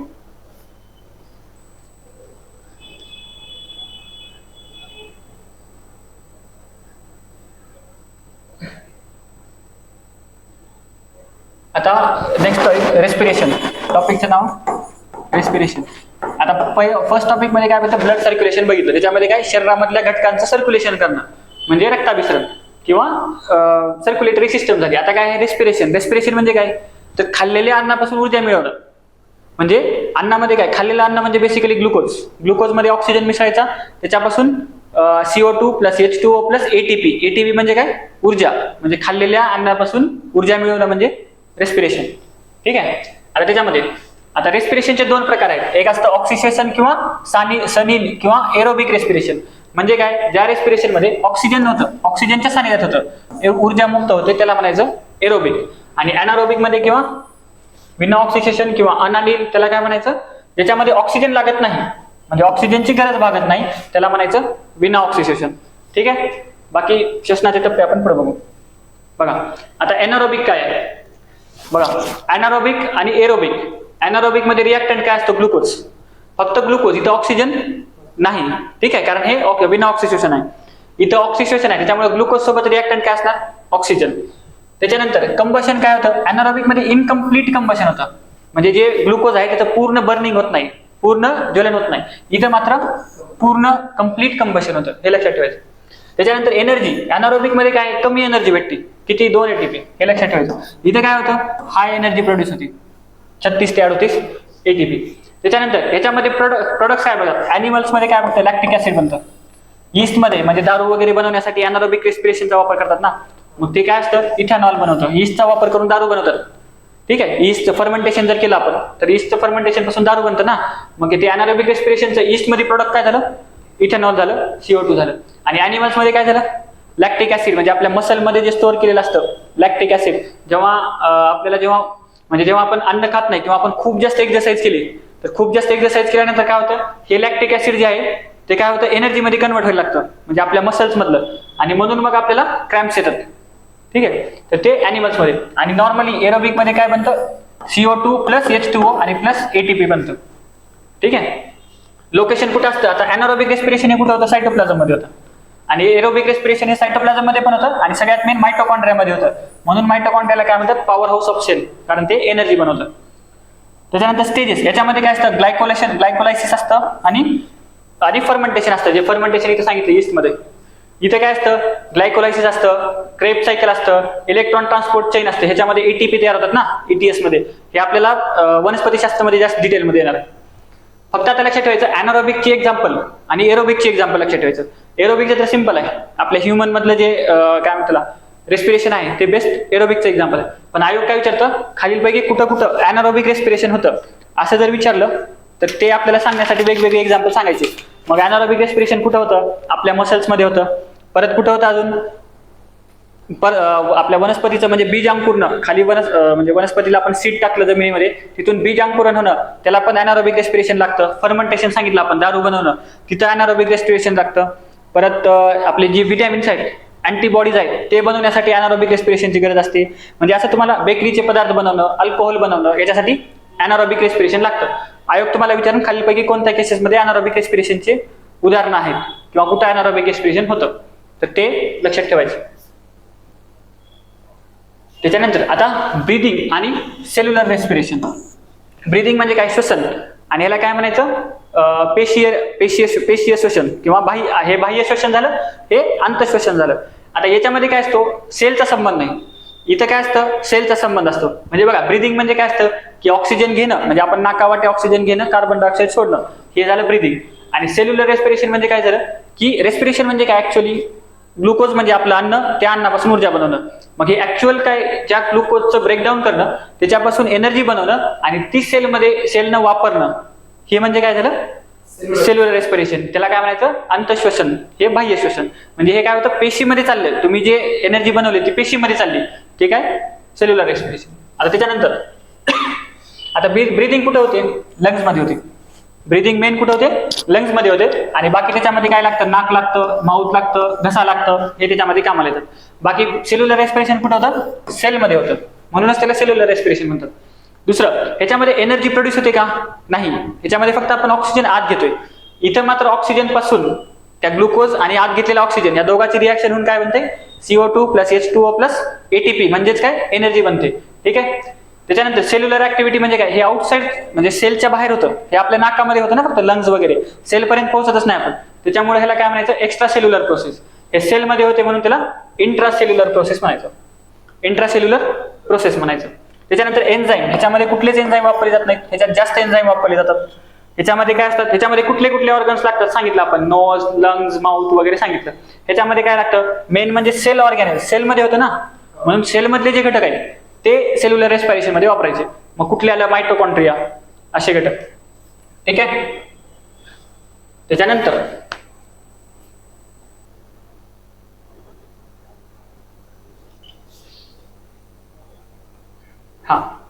त्याच्यानंतर ही स्लाइड बघा. आता इनहेलेशन, आता आपण काय बघितलं, श्वसन बघितलं, म्हणजे काय म्हणतात त्याला, बाह्य श्वसन बघितलं. मग बाह्य श्वसनचे दोन प्रकार, आता इनहेलेशन आणि एक्झलेशन. तर आपल्या ह्याच्यामध्ये लक्षात ठेवायचं, हे लंग्स आहेत आणि या लंग्सच्या खाली हे आहे डायफ्रम, डायफ्रम म्हणतात त्याला, हे डायफ्रम आहे. या दोन्हीमध्ये ऍक्टिव्हिटी वेगवेगळ्या होतात. इनहेलेशन जेव्हा होतं तेव्हा आपल्याला लंग्समध्ये हवा घ्यायची. मग लंग्स कसे असणार, त्यांचा एरिया वाढवणार, व्हॉल्यूम वाढवणार, म्हणजे कसे असणार, त्यांचं व्हॉल्यूम वाढणार, म्हणजे रिलॅक्स असणार ती. मग पहिल्या इनहेलेशन मध्ये काय असणार, लंग्स कसे असतात आपले, रिलॅक्स असतात. मग जेव्हा लंग्स रिलॅक्स असतात तेव्हा लंग्स रिलॅक्स होणार, म्हणजे त्यांची साईज वाढवणार. जेव्हा त्यांची साईज वाढवतात तेव्हा डायफ्रम काय होणार, कॉन्ट्रॅक्ट होणार. लंग्स रिलॅक्स, डायफ्रम कॉन्ट्रॅक्ट होणार. म्हणून इनहेलेशन मध्ये काय होतं, चेस्ट म्हणजे आपले, चेस्ट म्हणण्यापेक्षा लंग्स म्हणा किंवा चेस्ट म्हणा, चेस्ट काय होणार, एक्सपांड होते. जेव्हा चेस्ट एक्सपांड होते त्यावेळेस व्हॉल्यूम काय होतं, इन्क्रीज होतं.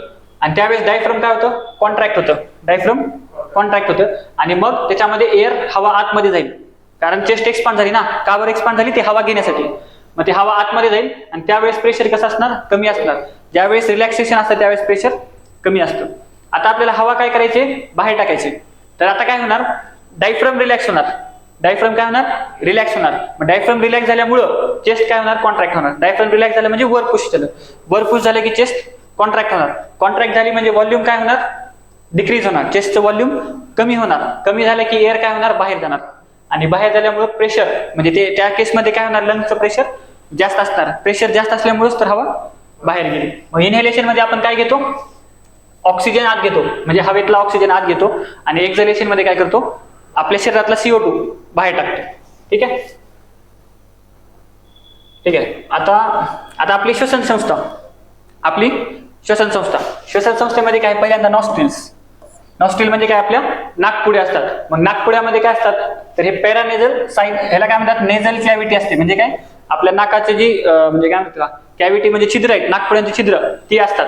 आता याच्यामध्ये काय असतात, तर ह्याच्यामध्ये म्युकस असतो. म्हणजे एकतर काय असतं, नाकपुड्यामध्ये असलेले जे आपले केस आहेत, त्या केसामुळे काय होतं, हवेचं गाळण होतं. ठीक आहे, आणि त्याच्यामध्ये मग हवेतला कचरा वगैरे तिथं अडकतो. आणि दुसरं काय होतं, म्युकसचं स्त्रवण करण्याचं काम नोस्ट्रिल मध्ये होतं. त्याच्यानंतर घसा किंवा फॅर्निक्स. फॅर्निक्स मध्ये काय असतं, आता फॅर्निक्स जो आहे, आता त्याच्यानंतर घसा.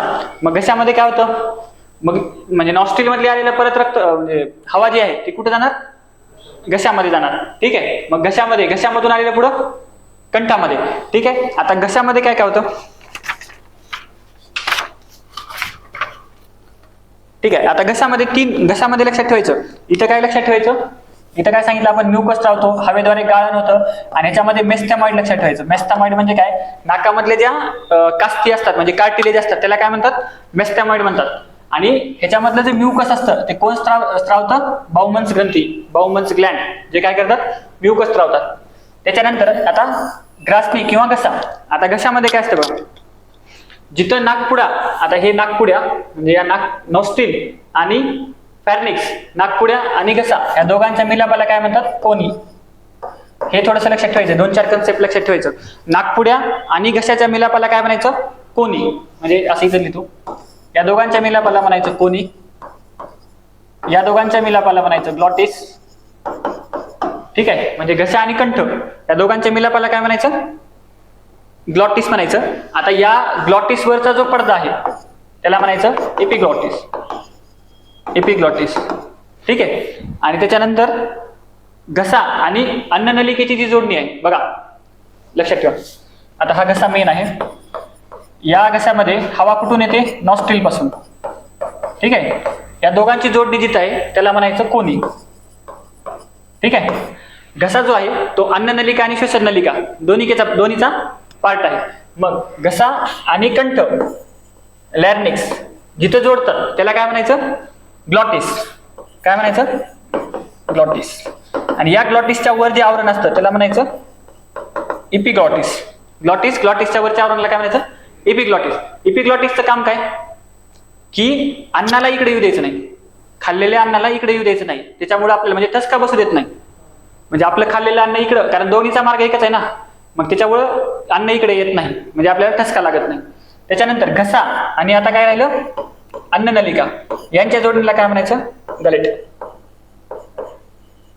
ठीक आहे, ठीक आहे. या ग्लॉटिसवरचं जे कव्हर आहे, म्हणजे या ग्लॉटिसवरचं जे कव्हर आहे, म्हणजे ग्लॉटिसवरचं आवरण किंवा कव्हर म्हणजे काय, इपिग्लॉटिस.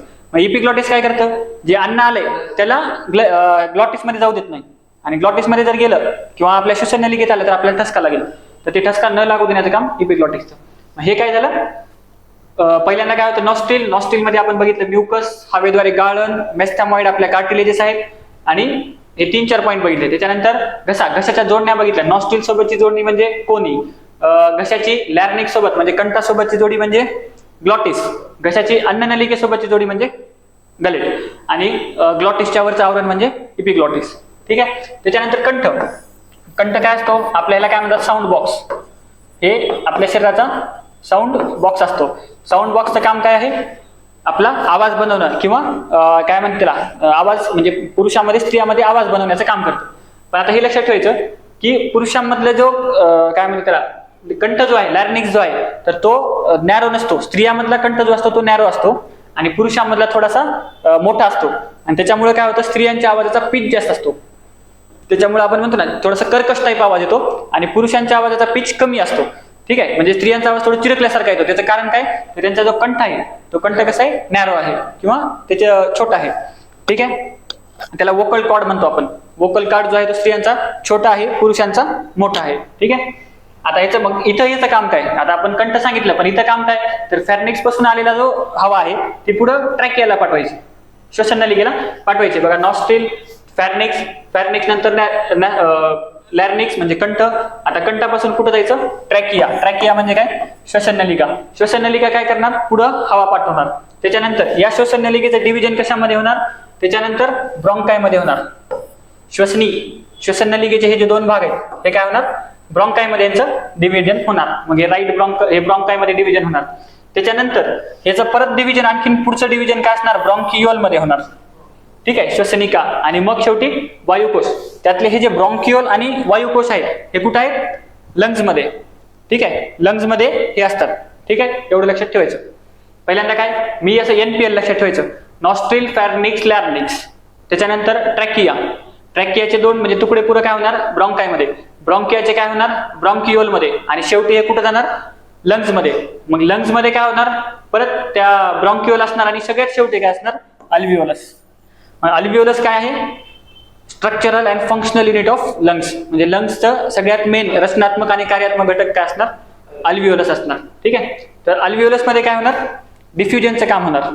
म्हणजे काय ते आपण पुढे बघूया. म्हणजे रेस्पिरेशन ही कशी प्रोसेस आहे लक्षात ठेवायचं. रेस्पिरेशनची रिॲक्शन लिहू आपण, C6H12O6 glucose plus OT. Reaction balance नाही करत आपण, फक्त लिहूया C6CO2 plus H2O plus ATP. ठीक आहे. म्हणजे glucose plus oxygen give CO2 plus H2O plus ATP. मग आता या रिॲक्शन मध्ये ही एक तर रिॲक्शन ऑक्सिडेशनची दिसते, O2 घेतला जातोय. दुसरं लक्षात ठेवायचं, ऑक्सिडेशन म्हणण्यापेक्षा याच्यामध्ये ऑक्सिडेशन म्हणू नका, ही रिॲक्शन पहिल्यांदा सांगतो एक्झोथर्मिक आहे, कारण एनर्जी रिलीज होत आहे.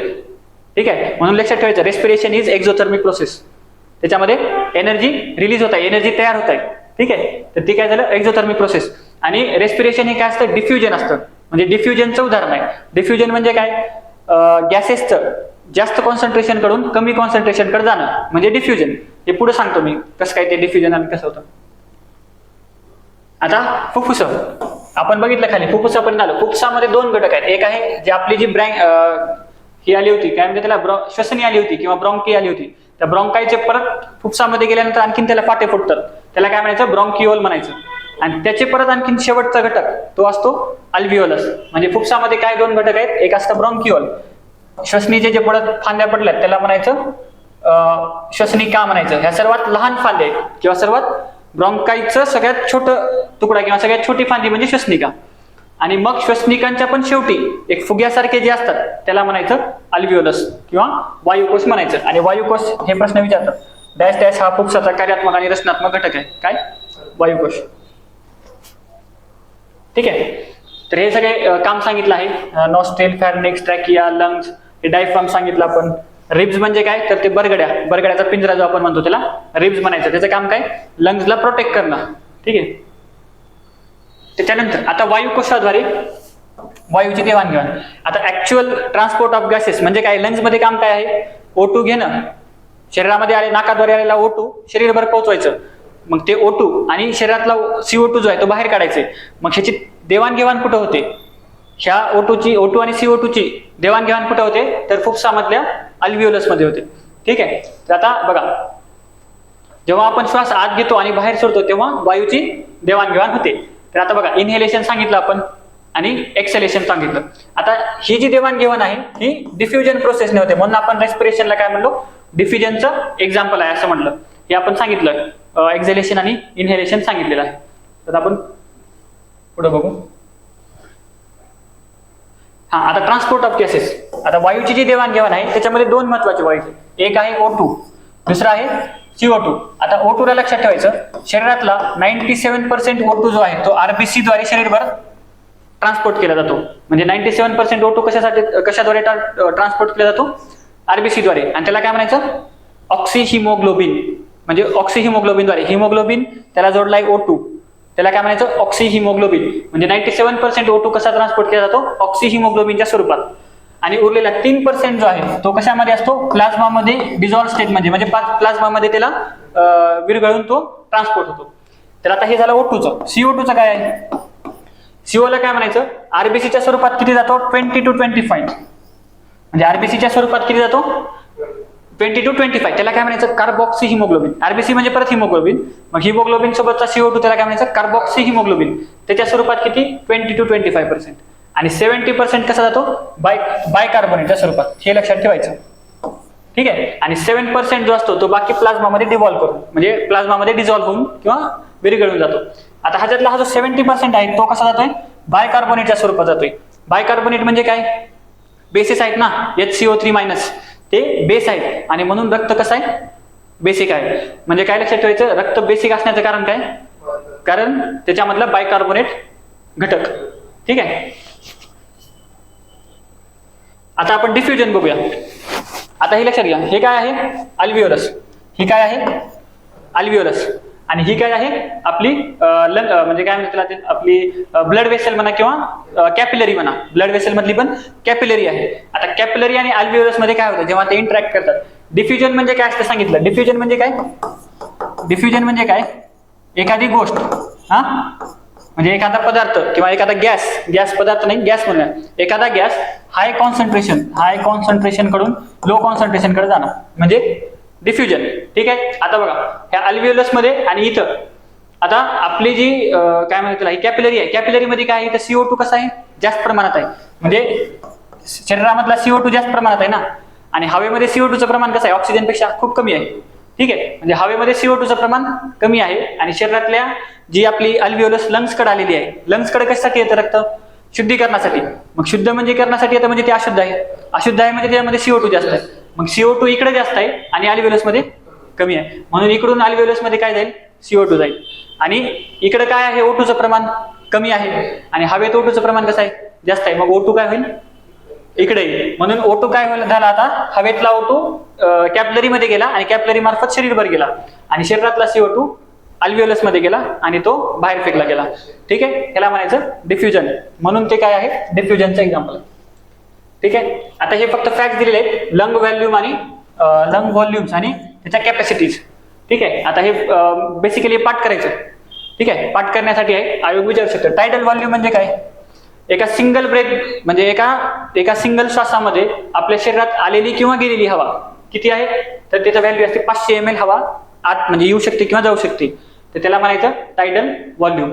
इन्स्पिरेटरी रिझर्व्ह व्हॉल्यूम ते म्हणजे काय, जर आपण जोर लावून श्वास घेतला, हे नॉर्मल श्वास, जर आपण जोर लावून श्वास घेतला तर आपण आणखीन किती श्वास जास्तीत जास्त शरीरामध्ये घेऊ शकतो त्याला म्हणायचं इन्स्पायरेटरी रिझर्व्ह व्हॉल्यूम, त्याला ते असतं 3000 ml. ठीक आहे.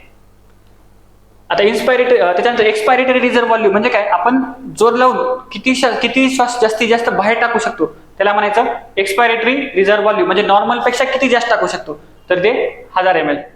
ठीक आहे. आणि त्याच्यानंतर रेसिड्युअल व्हॉल्यूम म्हणजे काय, आपण सगळं एक्सपायर केलं म्हणजे जास्तीत जास्त आपल्याला जेवढं बाहेर टाकता येऊ शकतं तेवढं टाकलं, त्याच्यानंतर पण किती एअर आपल्या लंग्स मध्ये राहते त्याला म्हणायचं रेसिड्युअल व्हॉल्यूम, त्याला म्हणायचं 1200 ml. तर ह्या व्हॅल्यूम म्हणजे काय, त्याची कन्सेप्ट काय आहे आणि ते किती आहे हे पाठ करायचं. ठीक आहे. हा, आणि ह्याच्यामध्ये काय लिहिलंय बघा, इन्स्पायरेटरी कॅपॅसिटी म्हणजे काय, हे बघा हे IRV काय आहे, इन्स्पायरेटरी रिझर्व्ह व्हॉल्यूम काय आहे, की आपल्या नॉर्मल पेक्षा आपण किती जास्त टाकू शकतो, म्हणजे नॉर्मल किती टाकतो आपण 500 ml, त्याच्यापेक्षा किती जास्त टाकू शकतो हे म्हणजे IRV आहे. म्हणजे नॉर्मल मध्ये आपण 500 ml टाकलं, पण आता आपण फोर्सफुली जर एक्सपायरेशन केलं म्हणजे जोरात तर आपण एक्सपायरेशन म्हणण्यापेक्षा आपण आत घेतलं म्हणजे हवा आत घेतली, ही काय नॉर्मल हवा आत घेणं आहे. ह्याच्यामध्ये काय आपण जोरात हवा आत घेतली, फोर्सफुली हवा आत घेतली तर नॉर्मल पेक्षा आपण किती जास्त करू शकतो तर 300, हे नॉर्मल पेक्षा जास्त बघतोय आपण. ठीक आहे. 3000 ml. ठीक आहे. मग आता इन्स्पायरेटरी कॅपॅसिटी म्हणजे काय, तर टोटल आपण किती घेऊ शकतो, मॅक्सिमम टोटल किती घेऊ शकतो आपण, हे घेऊ शकतो प्लस हे घेऊ शकतो, या दोघांची बेरीज म्हणजे इन्स्पायरेटरी कॅपॅसिटी. तर या सगळ्या पाठ करून घ्या. त्याच्यानंतर पुढचा टॉपिक आहे एक्सक्रीशन, टाइप्स ऑफ एक्सक्रीशन. ठीक आहे. एक्सक्रीशनचा टॉपिक. आता एक्सक्रीशन म्हणजे काय, तर सेलद्वारे, सेल लक्षात ठेवायचं, सगळ्यात मेन काय लक्षात ठेवायचं सेलद्वारे. ठीक आहे. आता आपण जे म्हणजे स्टूल किंवा विष्ठा ज्याला म्हणतो, विष्ठा ही एक्सक्रीशन नसते, म्हणजे फॉल्स एक्सक्रिशन म्हणतात त्याला. ऍक्च्युअल एक्सक्रिशन विस्तार नसते, कारण ती सेलद्वारे होत नाही. एक्सक्रिशनची डेफिनेशन काय, सेलद्वारे जे म्हणजे उत्सर्जित पदार्थ बाहेर टाकले जातात त्याला म्हणायचं एक्सक्रिशन. मग सेलद्वारे म्हणजे आपल्या घामातल्या सेल्स असतील, त्या सगळ्या सेल्सद्वारे, तर त्याला काय म्हणायचं, एक्सक्रिशन म्हणायचं. ठीक आहे. आता याच्यामध्ये बघा, आता कोणते प्राणी कोणते पदार्थ उत्सर्जित करतात ह्याच्यावरून त्याचे प्रकार आहेत. ठीक आहे. मग आयोग याच्यावर काय विचारतं, यांची उदाहरणं विचारू शकतो. ठीक आहे. आता बघा, अमोनोटेलिझम म्हणजे काय, जे अमोनिया उत्सर्जित करतात त्यांना काय म्हणायचं, अमोनोटेलिझम. मग याचे उदाहरण काय, स्पंजेस, बोनीफिश, जेलीफिश, ॲक्वॅटिक प्राणी, ॲक्वॅटिक इन्सेक्ट, ॲक्वॅटिक उभयचर, हे त्याची उदाहरणं. जे युरिया बाहेर टाकतात त्यांना म्हणायचं युरिओटेलिझम. ठीक आहे, युरिओटेलिझम. मग ह्याच्यामध्ये कोण असतात, मॅमल्स, म्हणजे माणूस आहे, वेल मासे आहेत, किंवा फ्रॉग आहे, किंवा टर्ट म्हणजे आपलं कासव आहे, हे सगळे, किंवा कासव आहे, हे सगळे त्यांना काय म्हणायचं, युरिओटेलिझम. आणि युरिको म्हणजे काय, असे प्राणी जे युरिक ऍसिड टाकतात, बाहेर टाकतात, उत्सर्जित करतात. त्याच्यामध्ये बर्ड आहे म्हणजे पक्षी आहेत, रेप्टाइल्स म्हणजे स्नेक, साप वगैरे आहेत. ठीक आहे. स्नेल्स म्हणजे गोगलगाय, इन्सेक्ट, हे सगळे युरिकोटेलिझम. तर हे विचारतात. मग आता बघा, नायट्रोजन टाकणारे, नायट्रोजिनियस वेस्ट बाहेर टाकणारे, म्हणजे नायट्रोजिनियस वेस्ट, हे सगळे नायट्रोजिनियस वेस्ट आहेत.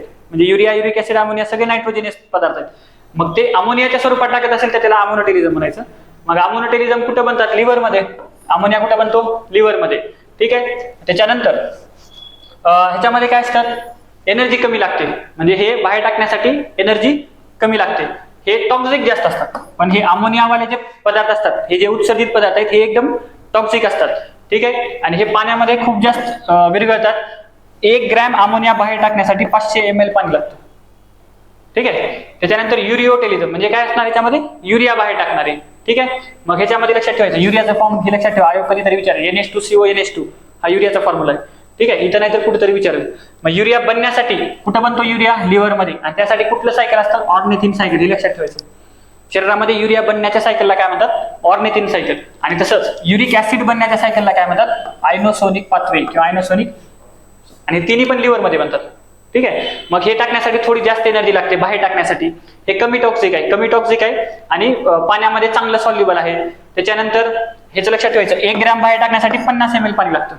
ठीक आहे. म्हणजे हे काय होईल, खूप डायल्यूट आहे शरीरामध्ये, हे कॉन्सन्ट्रेटेड आहे, हे अजून कॉन्सन्ट्रेटेड आहे. ठीक आहे. आता ह्याच्यामध्ये हे टाकण्यासाठी खूप जास्त एनर्जी लागते. हे नॉन टॉक्सिक आहे, म्हणजे जास्त घातक नाही शरीराला. ठीक आहे. हे इनसॉल्युबल म्हणजे पाण्यामध्ये विरघळतच नाही, युरिक ऍसिड पाण्यामध्ये विरघळतच नाही. ठीक आहे. हे व्हेरी स्लो, म्हणून तर आपल्या शरीरामध्ये जॉईंटच्या ठिकाणी युरिक ऍसिडचे खडे तयार होतात. ठीक आहे. त्याला काहीतरी रोग पण, म्हणजे काहीतरी त्याला नाव पण आहे, तर ते युरिक ऍसिडचे खडे तयार होतात. ठीक आहे. एक्सक्रीटेड व्हेरी स्लो, म्हणजे बाहेर खूप स्लोली एक्सक्रीट होतं, उत्सर्जन होतं याचं.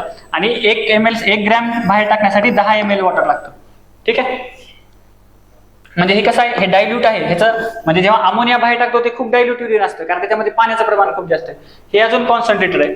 आणि हे कॉन्सन्ट्रेटेड एवढं आहे की ह्याच्यामध्ये म्हणजे पेलेट्सच्या रूपामध्ये, म्हणजे खड्याच्या रूपामध्ये टाकल्यासारखं बाहेर टाकावं लागतं.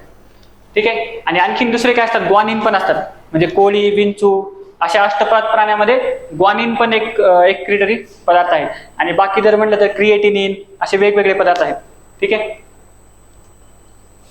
ठीक आहे. आता मानवी उत्सर्जन संस्था. ठीक आहे. आता मानवी उत्सर्जन संस्थेमध्ये 4 घटक आहेत. काय आहे, 2 किडनी. त्या किडनीमध्ये काय होतं, युरिन तयार होतं. किडनी नंतर युरेटर, हे काय करतं, युरिनला वाहून नेतं कुठपर्यंत, ब्लॅडर, युरिनरी ब्लॅडर पर्यंत. युरिनरी ब्लॅडर मध्ये काय होतं, इथं युरिन स्टोअर होते. आणि इथं कुठल्या मसल असतात, डॅट्रुझर मसल असतात. डॅट्रुझर मसल असतात. मग डॅट्रुझर मसल काय करतात, आकुंचन जर पावल्या तर युरिन बाहेर येतं. ठीक आहे. तर हे डॅट्रुझर मसल. ठीक आहे. या डॅट्रुझर मसलमुळेच आपलं युरिनवर कंट्रोल असतं, म्हणजे आपल्याला जेव्हा पाहिजे तेव्हा आपण एक्सक्रीट करू शकतो. तर हे डॅट्रुझर मसल नाव ठेवा, लक्षात ठेवायचं.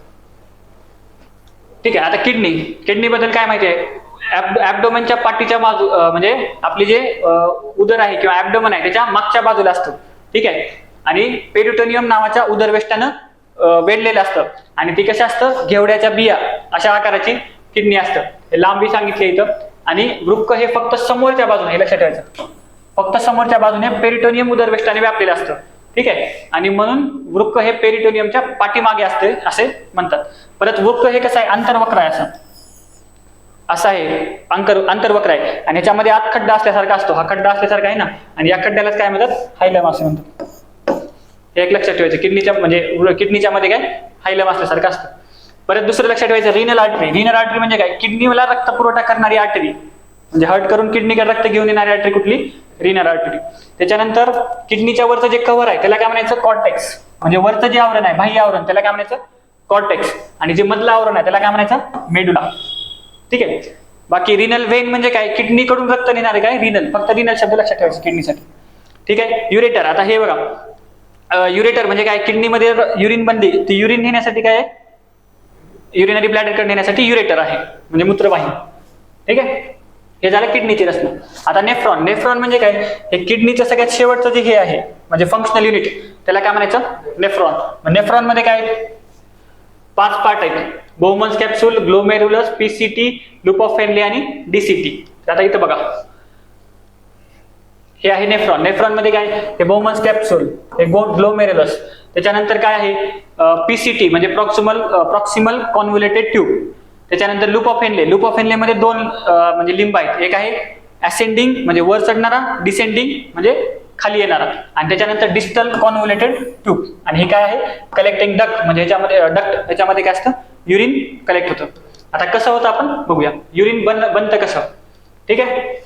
आता बघा पहिली स्टेप काय आहे, अल्ट्राफिल्ट्रेशन, गाळण. आता हे कुठं होतं अल्ट्राफिल्ट्रेशन, तर ग्लोमेरुलस मध्ये अल्ट्राफिल्ट्रेशन होतं. ठीक आहे. आता बघा हे काय आहे, ही आपली ब्लड वेसल आहे, ही ब्लड वेसल आहे, आणि ही युरिन मधले वासा रेक्टा किंवा म्हणजे आपलं नेफ्रॉन आहे, हे नेफ्रॉनचा पार्ट आहे, हे जे आहे हे नेफ्रॉनचा पार्ट, आणि ही आहे ती ब्लड वेसल. मग पहिल्यांदा काय होतं, फिल्ट्रेशन होतं. ग्लोमेरुलस काय करतं, त्या ब्लड वेसल मधल्या रक्ताला फिल्टर करतं. आणि त्या फिल्ट्रेशन मध्ये काय होतं, फिल्ट्रेशन कशाच्या आधारावर होतं, साईजच्या आधारावर होतं, कंटेंटच्या आधारावर होत नाही. म्हणजे फक्त वाईट घटक फिल्टर केले जातात असे नाही, चांगले पण घटक आणि वाईट पण घटक दोन्ही घटक फिल्टर मधून म्हणजे फिल्टर होऊन बाहेर येतात. कशाच्या आधारावर, साईजच्या आधारावर. ज्यांची साईज त्या फिल्टर मध्ये बसत नाही मग ते काय होणार, वर राहणार आणि बाकीचं रक्त पुढे जाणार. मग हे जे फिल्ट्रेट आहे याच्यामध्ये चांगले घटक पण आहेत आणि वाईट घटक पण आहेत, हे लक्षात ठेवायचं. ठीक आहे. मग पहिल्या याच्यामध्ये काय होणार, ग्लोमेरुलस मध्ये पहिल्यांदा फिल्ट्रेट होणार. ठीक आहे. याच्यामधून काहीतरी फिल्ट्रेट येणार, मग ते ग्लोमेरुलस फिल्ट्रेट रेट आहे ना 125 ml, ते काय असतो, ग्लोमेरुलस द्वारे होणारा फिल्ट्रेशनचा रेट आहे 125 ml. आयोग त्याच्यावर प्रश्न विचारेल. ठीक आहे.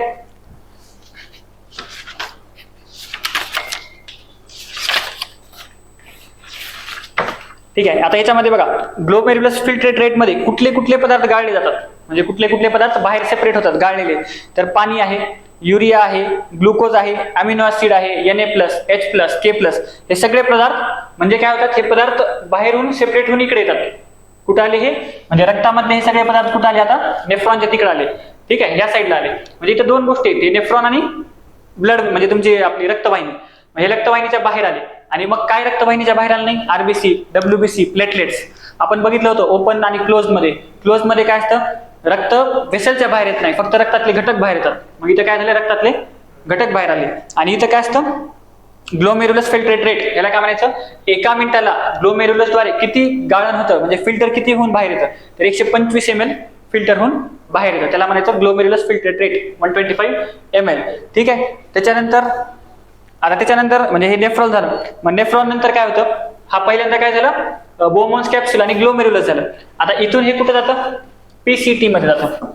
आणि इथं काय होतं बघा, हे कुठं झालं, ग्लोमेरुलस मध्ये. आता पुनःश्वसन कुठं होतं, पीसीटी मध्ये. पीसीटी मध्ये कशाचं पुनःश्वसन होतं, ग्लुकोज आणि अमिनो ऍसिडचं पुनःश्वसन होतं. आणि दुसरं पुनःश्वसन होतं लूप ऑफ हेनले मध्ये. 2 घटक. लूप ऑफ हेनले मध्ये काय होतं, लूप ऑफ हेनले मध्ये 2 लिंब आहेत, एक डिसेंडिंग म्हणजे खाली येणारी आणि असेंडिंग म्हणजे वर जाणारी. जे डिसेंडिंग आहे इथं पाण्याचं पुनःश्वसन होतं, आणि वर जाणाऱ्यामध्ये काय होतं,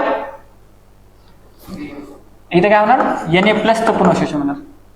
म्हणजे आपण काय म्हणलं, जेव्हा ग्लोमेरुलस फिल्ट्रेट मध्ये फिल्ट्रेट झालं होतं त्याच्यामध्ये काय होतं, फिल्टर मध्ये चांगले घटक पण होते, वाईट घटक पण होते, पण चांगल्या घटकांना आपल्याला बाहेर जाऊ द्यायचं नाही, म्हणून त्यांचं काय होणार, फिल्टर होणार. मग फिल्टर झाल्यानंतर काय होणार, H2 आणि Na+.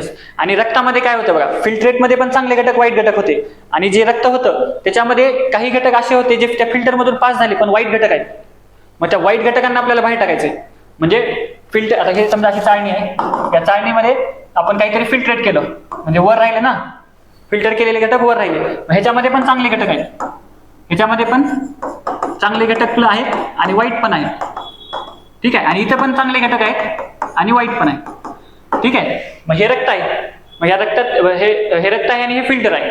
मग या फिल्टर मधले चांगल्या घटकाचं पुनर्शोषण करण्यासाठी हे होतं. आता रक्तामधले वाईट घटक बाहेर टाकण्यासाठी आता काय आहे, तिसरी स्टेप, ट्युब्युलर सिक्रेशन. परत टाकाऊ पदार्थ वासारेक्टाद्वारे, म्हणजे वासारेक्ट काय आहे, ही जी आहे ती वासारेक्ट आहे. मग ह्याच्याद्वारे वाईट पदार्थ परत शरीराबाहेर टाकण्यासाठी डिस्टल कॉन्व्होल्युटेड ट्यूब मध्ये काय होतं, सिक्रेशन होतं. मग त्याच्यामध्ये काय बाहेर टाकलं जातं, तर ह्याच्यामध्ये युरिया, युरिक ऍसिड हे सगळे बाहेर टाकले जातात. आणि शेवटी जे उरलेलं आहे ते मात्र नेफ्रॉनच्या शेवटी कलेक्टिंग ट्यूब्यूल मध्ये जातं आणि तिथून कलेक्टिंग डक्ट मध्ये जातं आणि तिथून ते युरिन बनतं. ठीक आहे, आणि इथं या शेवटच्या टेप मध्ये काय होतं, पाणी आणखीन पाणी शरीरात शोषलं जातं आणि ते पाणी शोषण्याचं काम कोण करतं, एडीएच संप्रेरक करतो. ठीक आहे, आणि पुढे मूत्राचं उत्सर्जन होतं. ठीक आहे, पहिल्यांदा काय झालं, फिल्ट्रेट झालं. त्या फिल्ट्रेट मध्ये वर फिल्टर होऊन चांगले वाईट दोन्ही पदार्थ निघाले, ते कुठे गेले, वासारेक्टामध्ये गेले आणि रक्तामध्ये परत चांगले आणि वाईट पदार्थ राहिले. मग रक्तातले चांगले पदार्थ वासारेक्टातले चांगले पदार्थ परत रक्तात घेण्यासाठी काय झालं, रिअब्झॉर्प्शन झालं. कुठे झालं ते, पीसीटी मध्ये झालं. पीसीटी मध्ये काय झालं, ग्लुकोज आणि अमिनो ऍसिडचं कुठे झालं, ग्लुकोज आणि अमिनो ऍसिडचं कुठे झालं, पीसीटी मध्ये. आणि लूप ऑफ हेनले मध्ये काय झालं, खाली येताना पाण्याचं झालं आणि वर जाताना सोडियमचं झालं. त्याच्यानंतर पुन्हा काय होणार, वासारेक्टामधले पुन्हा काय झालं, रक्तातले वाईट घटक वासारेक्टामध्ये टाकायचे होते, म्हणून काय झालं, परत सिक्रेशन झालं आणि त्याच्यामध्ये मग युरिया, युरिक ऍसिड हे काय झाले, परत वासारेक्टामध्ये आले आणि शेवटी हे सगळं कुठं नेलं, कलेक्टिंग डक्ट मध्ये नेलं. आणि इथं पण परत काय झालं, एडीएस द्वारे पाण्याचं रिअब्झॉर्प्शन झालं आणि हे परत युरिन भरून पुढे गेलं. ठीक आहे, तर हे मूत्राची निर्मिती सांगितलेली आहे. बघा इथं सुरुवातीला ग्लुकोज आणि अमायनो ऍसिडचं सिक्रेशन म्हणजे हे झालं, इथं वॉटरचं रिअब्झॉर्प्शन झालं, त्याच्यानंतर इथं Na+चं रिअब्झॉर्प्शन झालं. ठीक आहे, Na+चं रिअब्झॉर्प्शन झालं. इथं काय झालं, K+H+चं सिक्रेशन झालं आणि इथं काय झालं, इथं शेवटच्या स्टेजला वॉटरद्वारे म्हणजे वॉटरचं परत रिअब्झॉर्प्शन झालं, कशाद्वारे, एडीएस द्वारे. ठीक आहे, आणि मग उरलेलं युरिन बनून पुढे गेले. तर ही मूत्राची निर्मिती.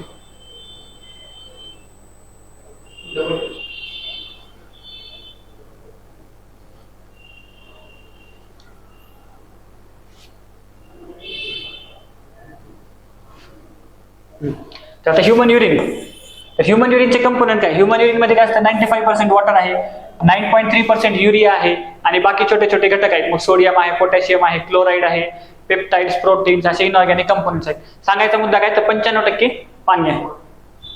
ठीक आहे, त्याच्यानंतर ह्युमन युरिन संदर्भात काही कन्सेप्ट आहेत, ते फक्त लक्षात ठेवायचं. ॲनयुरिया म्हणजे काय, ज्याच्यामध्ये शरीरामध्ये युरियाच बनत नाही त्याला म्हणायचं ॲनयुरिया. मग अशा केसमध्ये काय करतात, डायलिसिस करतात, हिमोडायलिसिस. एखाद्याला म्हणतात ना डॉक्टरमध्ये, दवाखान्यामध्ये डायलिसिसवर आहे म्हणतात. मग त्याच्यामध्ये काय करायचं, आर्टिफिशियली किडनीचं काम बंद पडलं तर युरिया बनत नाही, मग त्याच्यामध्ये आर्टिफिशियल रक्तातले पदार्थ एक्सक्रीट करणं, त्याला म्हणायचं डायलिसिस. ठीक आहे, त्याच्यानंतर ऑलिगोयुरिया म्हणजे काय, युरियाचं प्रोडक्शन कमी होणं. 400 ml, नॉर्मल युरिया किती होतं शरीरात बनतो, 1.9 लिटर एवढा युरिया नॉर्मली शरीरात बनतो. मग ऑलिगो युरिया म्हणजे काय, तर प्रोडक्शन डिक्रीज होणं म्हणजे ऑलिगो. पॉलियुरिया म्हणजे काय, ह्याच्यापेक्षा युरिया वाढणं म्हणजे 2.5 लिटर पर डे पेक्षा जास्त होणं. त्याच्यानंतर हिमॅच्युरिया म्हणजे काय, हिम म्हणजे काय, ब्लड, म्हणजे हिम म्हणजे ब्लड म्हणजे हिमोग्लोबिन, म्हणजे ब्लड युरियामध्ये जाणं म्हणजे हिमॅच्युरिया. त्याच्यानंतर मायक्रोस्कोपिक हिमॅच्युरिया झालं. ठीक आहे, पुन्हा प्रोटीन युरिया म्हणजे काय, युरियामध्ये प्रोटीनचं प्रमाण वाढणं, त्याला प्रोटीन युरिया म्हणायचं. पुन्हा पायुरिया म्हणजे काय, WBC, युरियामध्ये WBC येणं. डायस्युरिया म्हणजे काय, तर म्हणजे युरिनेशन करताना पेन होणं किंवा डिस्कम्फर्ट होणं. आणि ठीक आहे, तर हे अशा कन्सेप्ट लक्षात ठेवायचे. आणखीन काय असतं, परत आपलं मूतखडा, कॅल्शियम ऑक्झालेट, कॅल्शियम फॉस्फेट, कॅल्शियम ऑक्झालेटचे खडे बनणं, तर ते मूतखडा वगैरे. तर ते त्याच्यानंतर आता मानवी पचन संस्था म्हणजे काय, आता पचन संस्था म्हणजे काय, तर आपण जे अन्न खाल्लेलं आहे त्या अन्नाचं ब्रेकडाऊन करणं छोट्या छोट्या पार्टिकल्स मध्ये. मग ब्रेकडाऊन दोन प्रकारे होतं, फिजिकल, दात जे काम करतात ते फिजिकली ब्रेकडाऊन करतात, आणि एन्झाईम किंवा इतर म्हणजे विकर वगैरे जे काम करतात ते केमिकल ब्रेकडाऊन करतात. तर त्याला म्हणजे खाल्लेल्या अन्नाचं, कॉम्प्लेक्स अन्नाचं छोट्या पदार्थामध्ये किंवा साध्या पदार्थामध्ये रूपांतर करणं, त्याला काय म्हणायचं, पचन, डायजेशन म्हणायचं. ठीक आहे, तर आता बघा, पचन संस्थेत प्रामुख्याने अन्ननलिका आणि डायजेस्टिव्ह सिस्टम यांचा समावेश होतो. बघा आता तर सुरुवात, डायरेक्ट पचनाची सुरुवात बघू. पचनाची सुरुवात कुठं होते? मुखामध्ये होते.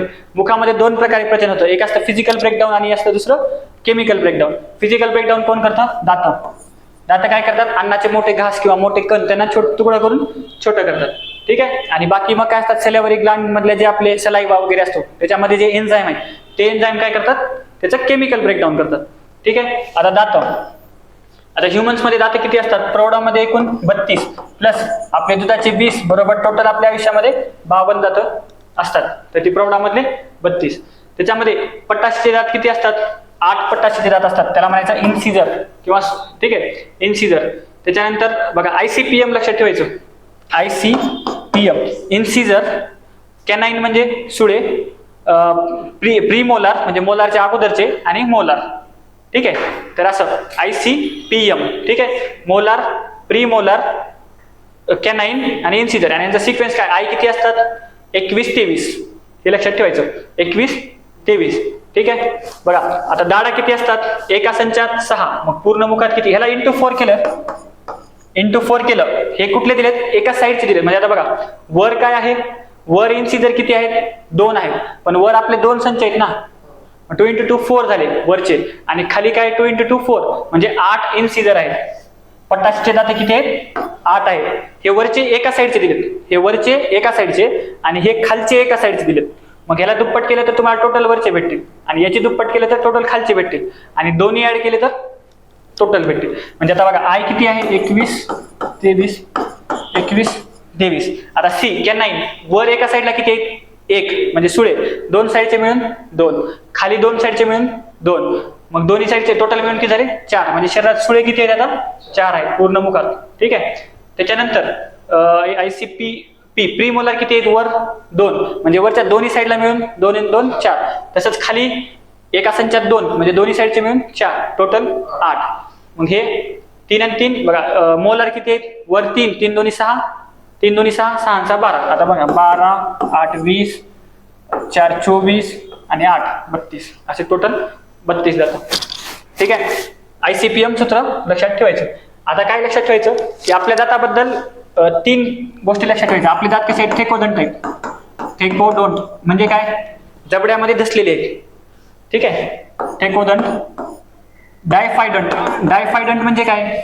वर आपल्या दातामध्ये म्हणजे वर आणि खाली 2 संच आहेत, एक इकडला आणि एक इकडला.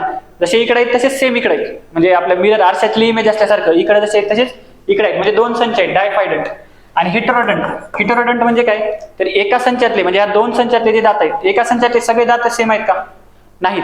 हे एक वेगळा आहे, हा वेगळा आहे, दाढ वेगळी आहे, प्रीमोलार वेगळी आहे. त्याच्यामुळं हिटेरोडंट. थेकोडंट म्हणजे जबड्यात धसलेले आहेत म्हणून त्याला थेकोडंट म्हणायचं. डायफायडंट म्हणजे 2 संच आहेत म्हणून डायफायडंट. हेटेरोडंट म्हणजे काय? एकाच संचातले दात वेगवेगळे आहेत म्हणून हेटेरोडंट. ही आपल्या दाताची वैशिष्ट्य आहेत. ठीक आहे. आता हे दिले बघा, हे बघा हे जसे इकडे आहेत ह्याला जर इकडे बघितलं जसे इकडे आहेत तसेच कॉपी इकडे आहेत म्हणजे 2 संच आहेत म्हणून डायफायडंट. आणि एका संचातला हा दात वेगळा, हा दात वेगळा, हा दात आहेत म्हणून हेटेरोडंट. आणि हा जबडा आहे, जबड्यामध्ये धसलेले आहेत म्हणून थेकोडंट. त्याच्यानंतर टंग. आता आपल्या ह्याच्यामध्ये काय? जिभेचं काम काय आहे? तर जिभेवर काय असतात? टेस्ट बड असतात. जिभेवर असतात टेस्ट बड. मग आपल्याला समोरची जी साईड आहे जिभेची समोरची साईड ती कुठली टेस्ट सांगते? स्वीट. साईडची जी साईड आहे ती काय सांगते? खारट आणि आंबट. खारट आणि आंबट. आणि मागची साईड काय सांगते? बिटर.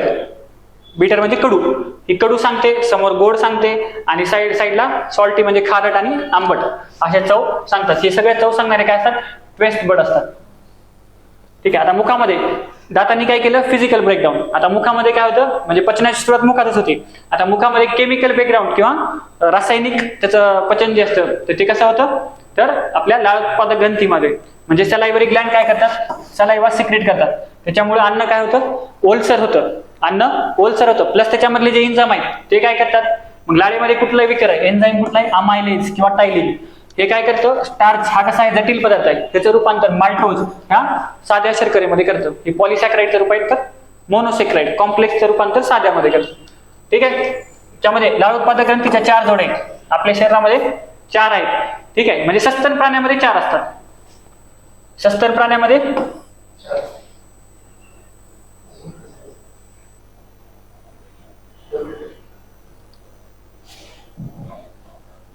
ठीक आहे. हा, सस्तन प्राण्यामध्ये 4 आहेत. मग सस्तन प्राण्यामध्ये कुठल्या कुठल्या 4 आहेत? Parotid, submandibular, सबलिंग्युअल, झायगोमॅटिक. त्याच्यातले झायगोमॅटिक जे असतात ते आपल्यामध्ये नसतात, गायी वगैरे इतर प्राण्यामध्ये असतात. ते कशासाठी असतात? तर झायगोमॅटिक ग्लॅंड कशासाठी असतात? तर ते काय करतात, गायी वगैरे गवत खातात, मग त्या गवतामध्ये काय असतं, सेल्युलोज असतो, मग ते सेल्युलोजचं पचन करण्यासाठी झायगोमॅटिक असतात. पण आपण काही गवत वगैरे खात नाही, त्याच्यामुळे आपल्यामध्ये 3 ग्लॅंड असतात ह्या. पॅरोटिड, कर्णबूल म्हणजे काय, कानाच्या खाली असलेल्या पॅरोटिड. अधोहनु म्हणजे हनुवटीच्या खाली असलेल्या, सबमॅन्डिब्युलर म्हणजे मॅन्डिबलच्या खाली असणाऱ्या. अधोजीवा म्हणजे सबलिंग्वियल म्हणजे जिभेच्या खाली असणाऱ्या. ह्या 3 आपल्यामध्ये आहेत. ह्याच्यानंतर काय असणार, ग्रासनी किंवा घसा. पहिल्यांदा काय होतं, मुखामध्ये काय, दात, जीभ आणि सलायव्हरी ग्लॅंड हे 3 आले. त्याच्यानंतर घसा काय असतो, तर हा दोन्हीचा भाग आहे. अन्ननलिका आणि श्वसननलिका दोन्हीचा भाग आहे. मग ह्याच्यामध्ये काय करतं, घसा काय करतं, वरून आलेलं अन्न खाली टाकतं. ठीक आहे. तिथं मध्ये आपण सांगितलं ग्लॉटिस, इपिग्लॉटिसमुळे काय होतं, अन्ननलिकेतलं अन्न श्वसननलिकेत जात नाही. ठीक आहे. त्याच्यानंतर इसोफॅगस म्हणजे काय, आता घशापासून जठरापर्यंतचा जो मार्ग आहे तो इसोफॅगस आहे. तो आहे का, ही अन्ननलिका. घशापासून जठरापर्यंतचा मार्ग कोण, अन्ननलिका, इसोफॅगस. आता जठर आलं. इसोफॅगसचं काम काय, फक्त अन्नाला पुढे ट्रान्सफर करणं. आणि पुढे नेताना काय वापरतात, पेरिस्टाल्सिस. म्हणजे काय होतं, ते जी इसोफॅगसची जी ही असते, काय म्हणतात त्याला, पहिल्यांदा तर इसोफॅगस मध्ये ज्या सेल असतात, पेशी असतात, त्याला गॉबलेट पेशी म्हणतात. त्या गॉबलेट पेशी काय करतात, म्युकस स्त्रावतात. ते म्युकस स्त्रावल्यामुळे काय होतं, अन्न ओलसर होतं आणि पुढे इझिली जातं. आणि परत इसोफॅगसचे जे वॉल्स आहेत, ते वॉल्स काय करतात, आकुंचन पावतात. आकुंचन पाहून काय करतात, अन्नावर प्रेशर देतात, अन्न पुढे जातं. मग ह्यालाच काय म्हणतात, पेरिस्टाल्सिस म्हणतात. पेरिस्टाल्सिस ही मुवमेंटचं नाव आहे. त्या मुवमेंटमुळे अन्न पुढे जातं. कुठे जातं, जठरापर्यंत जातं. बघा, हे पॅरोटिड ग्लॅंड कानाच्या खाली, सबलिंग्वियल जिभेच्या खाली, सबमॅन्डिब्युलर हनुवटीच्या खाली. ठीक आहे. आता हे तोंडामध्ये दाखवलेलं आहे. म्हणजे मुखामध्ये काय होतं, तर ही सलायव्हरी ग्लॅंड आहे. सलायव्हरी ग्लॅंड काय करतात, सलायवा सिक्रेट करतात. सलायवामुळे काय होतं, स्टार्चचं रूपांतर माल्टोज मध्ये होतं. प्लस याच्यामध्ये म्युकस आणि वॉटर देतं, त्याच्यामुळे अन्न घुसळलं जातं. ठीक आहे. हे इथं इपिग्लॉटिस दाखवले. हे इपिग्लॉटिस जे आहे, हे इपिग्लॉटिस काय करतं, अन्नाला श्वसननलिकेत जाऊ देत नाही. ठीक आहे. आणि इसोफॅगस हे पुढे रक्त असं खाली जातं, सॉरी अन्न पुढं खाली जातं. त्याच्यानंतर स्टमक काय, जे आकाराचं असतं, म्हणजे जठर हे इंग्रजी अक्षर जे या आकाराचं असतं. ठीक आहे. आणि शरीराच्या कुठं असतं, डाव्या बाजूला असतं. ठीक आहे. स्नायू हे जे म्हणतात ना, स्नायूच्या लयबद्ध अशा आकुंचन आणि प्रसरणामुळे अन्न पुढे ढकललं जातं. त्याला काय म्हणतात, पेरिस्टाल्सिस असं म्हणतात. इसोफॅगस मध्ये पण तसंच होतं, पुढं पण तसंच होतं. ठीक आहे. जठरामध्ये 4 भाग आहेत. कार्डियाक म्हणजे काय, जिथं अन्न एंटर करतं जठरामध्ये त्याला म्हणायचं कार्डियाक. फंडस म्हणजे काय, जो डोम शेप भाग आहे, म्हणजे सिक्वेन्स लक्षात ठेवा फक्त. बॉडी म्हणजे काय, ज्याच्यात ऍक्च्युअल पचनक्रिया होती त्याला जठराची बॉडी म्हणतात. आणि पायलोरायसिस म्हणजे शेवटचा भाग, जिथून लहान आतडे सुरू होतात. पहिला भाग कुठला होता, जिथं अन्ननलिका जठराला जोडली, त्याला काय म्हणायचं, कार्डियाक. त्याच्यानंतर फंडस म्हणजे डोमचा भाग, ऍक्च्युअल जठराचा जिथं पचन होतं त्याला काय म्हणायचं, बॉडी. आणि पायलोरस म्हणजे पुढे जिथं आपण लहान आतड्याला जिथं जोडला जातो त्याला म्हणायचं शेवट, म्हणजे पायलोरस म्हणायचं. ठीक आहे. तर हे बाकीचं काही एवढं कामाचं नाही. आता बघूया जठरामध्ये काय होतं. हे बघा, हे होतं कार्डियाक. हे कार्डियाक. ठीक आहे. इथं स्मॉल इंटेस्टाईनला जोडतं, इथं पायलोरस, हे असं भाग आहे जठराचे. त्याच्यानंतर हे आता बघा, जठरामध्ये काय होतं, पेरिस्टाल्सिसनं अन्न पुढे जातं. ठीक आहे. त्याच्यानंतर आणि दुसरं काय होतं, अन्नाचं डायजेशन पण होतं, म्हणजे फिजिकल डायजेशन. त्या पेरिस्टाल्सिसमुळे काय होतं, ते वॉल्स आहेत ते त्याच्यावर प्रेशर टाकतात आणि अन्नाचे लहान तुकडे होतात. त्याच्यानंतर जठरामध्ये गॅस्ट्रिक ज्यूस असतं, त्याच्यामध्ये 3 घटक आहेत, पेप्सिनोजन, हायड्रोक्लोरिक ऍसिड आणि म्युकस. म्युकसचं काम काय, हायड्रोक्लोरिक ऍसिड जे आहे ते खूप ऍसिडिक आहे, त्याच्यापासून वॉल्सला प्रोटेक्ट करण्याचं काम कोणाचं, म्युकसचं. हायड्रोक्लोरिक ऍसिड काय करतं, तर पेप्सिनोजनला काम करण्यासाठी, ऍक्टिव्ह करण्यासाठी काय लागतं, ऍसिडिक मीडियम लागतं. ते ऍसिडिक मीडियम हायड्रोक्लोरिक ऍसिड देतं. आणि तिसरा घटक काय आहे, पेप्सिनोजन. पेप्सिनोजन काय करतं, हे काय करतं, पेप्सिनचं रूप, म्हणजे पेप्सिनोजन काय करतं, पेप्सिन बनवतं. पेप्सिन हे विकर बनवतं. आणि हे विकर काय करतं, प्रोटीनचं रूपांतर अमायनो ऍसिड मध्ये करतं, म्हणजे प्रोटीनचं डायजेशन करतं. ठीक आहे. पहिल्या ह्याच्यामध्ये कशाचं डायजेशन होतं, तोंडामध्ये स्टार्च. इथं मेन काय आहे, प्रोटीनचं डायजेशन आहे. इथं पेप्सिनोजन काय करतं, HCl प्रेझेन्समध्ये पेप्सिन मध्ये रूपांतर होतं. पेप्सिन काय करतं, प्रोटीनचं ब्रेकडाऊन करतं, म्हणजे त्यातला पॉलिपेप्टाइड बॉन्ड वगैरे तोडतं. ठीक आहे. आणि जठरामध्ये पीएच किती असतं, हायली ऍसिडिक, हे लक्षात ठेवायचं. आणि तोंडामध्ये किती होतं, स्लाइटली ऍसिडिक होतं. आता कसं झालंय, हायली ऍसिडिक झालंय.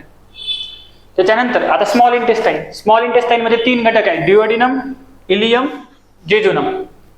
ड्युओडिनम काय असतं, तर इथं ऍसिडचं न्यूट्रलायझेशन होतं. आता जठरातून आलेला ऍसिड कसं आहे, खूप जास्त ऍसिडिक आहे. म्हणजे जठरातून आलेलं अन्न आता एकदम ऍसिडिक झालेलं आहे ना, मग ते ऍसिड म्हणजे आतड्यांना जमत नाही, म्हणून ह्याला काय करायचं, न्यूट्रलाइज करायचं. त्याची ऍसिडिटी कमी करण्याचं काम ड्युओडिनम मध्ये होतं. त्याच्यानंतर आहे इलियम मध्ये काय होतं, ड्युओडिनम नंतर जेजुनम बघूया. जेजुनम मध्ये काय होतं, इथं डायजेशन एक काम होतं आणि दुसरं न्यूट्रिएंटचं ऍब्झॉर्प्शन, असे 2 काम होतात. ठीक आहे, डायजेशन आणि ऍब्झॉर्प्शन. आणि इलियम मध्ये काय होतं, विटॅमिनचं ऍब्झॉर्प्शन होतं. म्हणजे स्मॉल इंटेस्टाईन मध्ये 2 काम होतात. एक काय आहे, केमिकलायझेशन आणि ऍब्झॉर्प्शन, असे 2 कामं स्मॉल इंटेस्टाईन मध्ये होतात. ठीक आहे. आता स्मॉल इंटेस्टाईन मध्ये बघा, प्रोटीन्सचं रूपांतर होतंय अॅमिनो ऍसिड मध्ये, माल्टोजचं रूपांतर ग्लुकोज, माल्टोज म्हणजे कार्बोहायड्रेट्स म्हणजे माल्टोजचं रूपांतर. तोंडामध्ये काय झालं होतं, स्टार्चचं रूपांतर माल्टोज, इथं माल्टोजचं रूपांतर आता आणखीन पुढे ग्लुकोज मध्ये झालं. हे झालं कार्बोहायड्रेटसाठी, हे प्रोटीनसाठी. आणि फॅट्स म्हणजे स्मॉल इंटेस्टाईन मध्ये तिन्हीचंही ब्रेकडाऊन होतं. ठीक आहे, प्रोटीनचं अॅमिनो ऍसिड, माल्टोजचं ग्लुकोज, फॅटचं ग्लिसरॉल आणि फॅटी ऍसिड मध्ये होतं. मग आता प्रोटीन मध्ये कुठले ज्युसेस येतात, म्हणजे हे काम करण्यासाठी एन्झाईम वगैरे टाकतात, तर ते कुठून येतात, तर बाईल ज्यूस येतं, लिव्हर पासून येतं. ठीक आहे, मग लिव्हर पासून आलेल्या बाईल ज्यूसचं काम काय, तर फॅट्सला स्मॉलर ड्रॉपलेट्स मध्ये तुकडे करणं, म्हणजे ब्रेकडाऊन करणं, ह्याचं काम काय, बाईल ज्यूसचं काम आहे. त्याच्यानंतर पॅनक्रियाज मधून येतं पॅनक्रियाटिक ज्यूस. त्या पॅनक्रियाटिक ज्यूस मध्ये असतं कार्बोहायड्रेट्स, जे काय करतं, माल्टोजचं रूपांतर ग्लुकोज मध्ये करतं. प्रोटीएज काय करतं, प्रोटीनचं रूपांतर अॅमिनो ऍसिड मध्ये करतं. आणि लायपेज काय करतं, फॅटचं रूपांतर ग्लिसरॉल मध्ये करतं. आणि बाकी इंटेस्टिनल आणि इतर स्मॉल इंटेस्टिनल ज्युसेस असतात, त्याच्यामध्ये परत कार्बोहायड्रेट्स, प्रोटीएज, लायपेज असे एन्झाईम असतात. ठीक आहे. आता इथे दिलेले आहेत, माल्टोज काय करतं, माल्टोजला डायजेस्ट करतं. एक्झोपेप्टिडेज काय करतं, अॅमिनो ऍसिडला रिमूव्ह करतं. न्यूक्लियस काय करतं, डीएनए आरएनए ला डायजेस्ट करतं. तर असे वेगवेगळे. लॅक्टेज काय करतं, लॅक्टोजला डायजेस्ट करतं. सुक्रेज काय करतं, सुक्रोजला डायजेस्ट करतं. तर असं जे म्हणजे स्मॉल इंटेस्टाईन आणि पॅनक्रियाज मध्ये जे वेगवेगळे एन्झाईम आहेत ते दिलेले आहेत. आणखी इथं इन्सुलिन पण असतं, जे ग्लुकोजचं प्रमाण कंट्रोल करतं शरीरामधलं.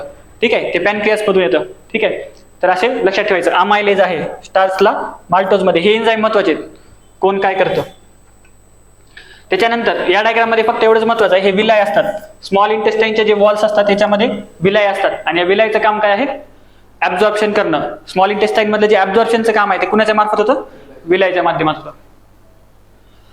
त्याच्यानंतर लार्ज इंटेस्टाईन मध्ये काय आहे, 3 पार्ट आहेत, कॅक्कम, कोलन आणि रेक्टम. तर कॅक्कम मध्ये काय म्हणजे कॅक्कम, कोलन, रेक्टम आणि अपेंडिक्स.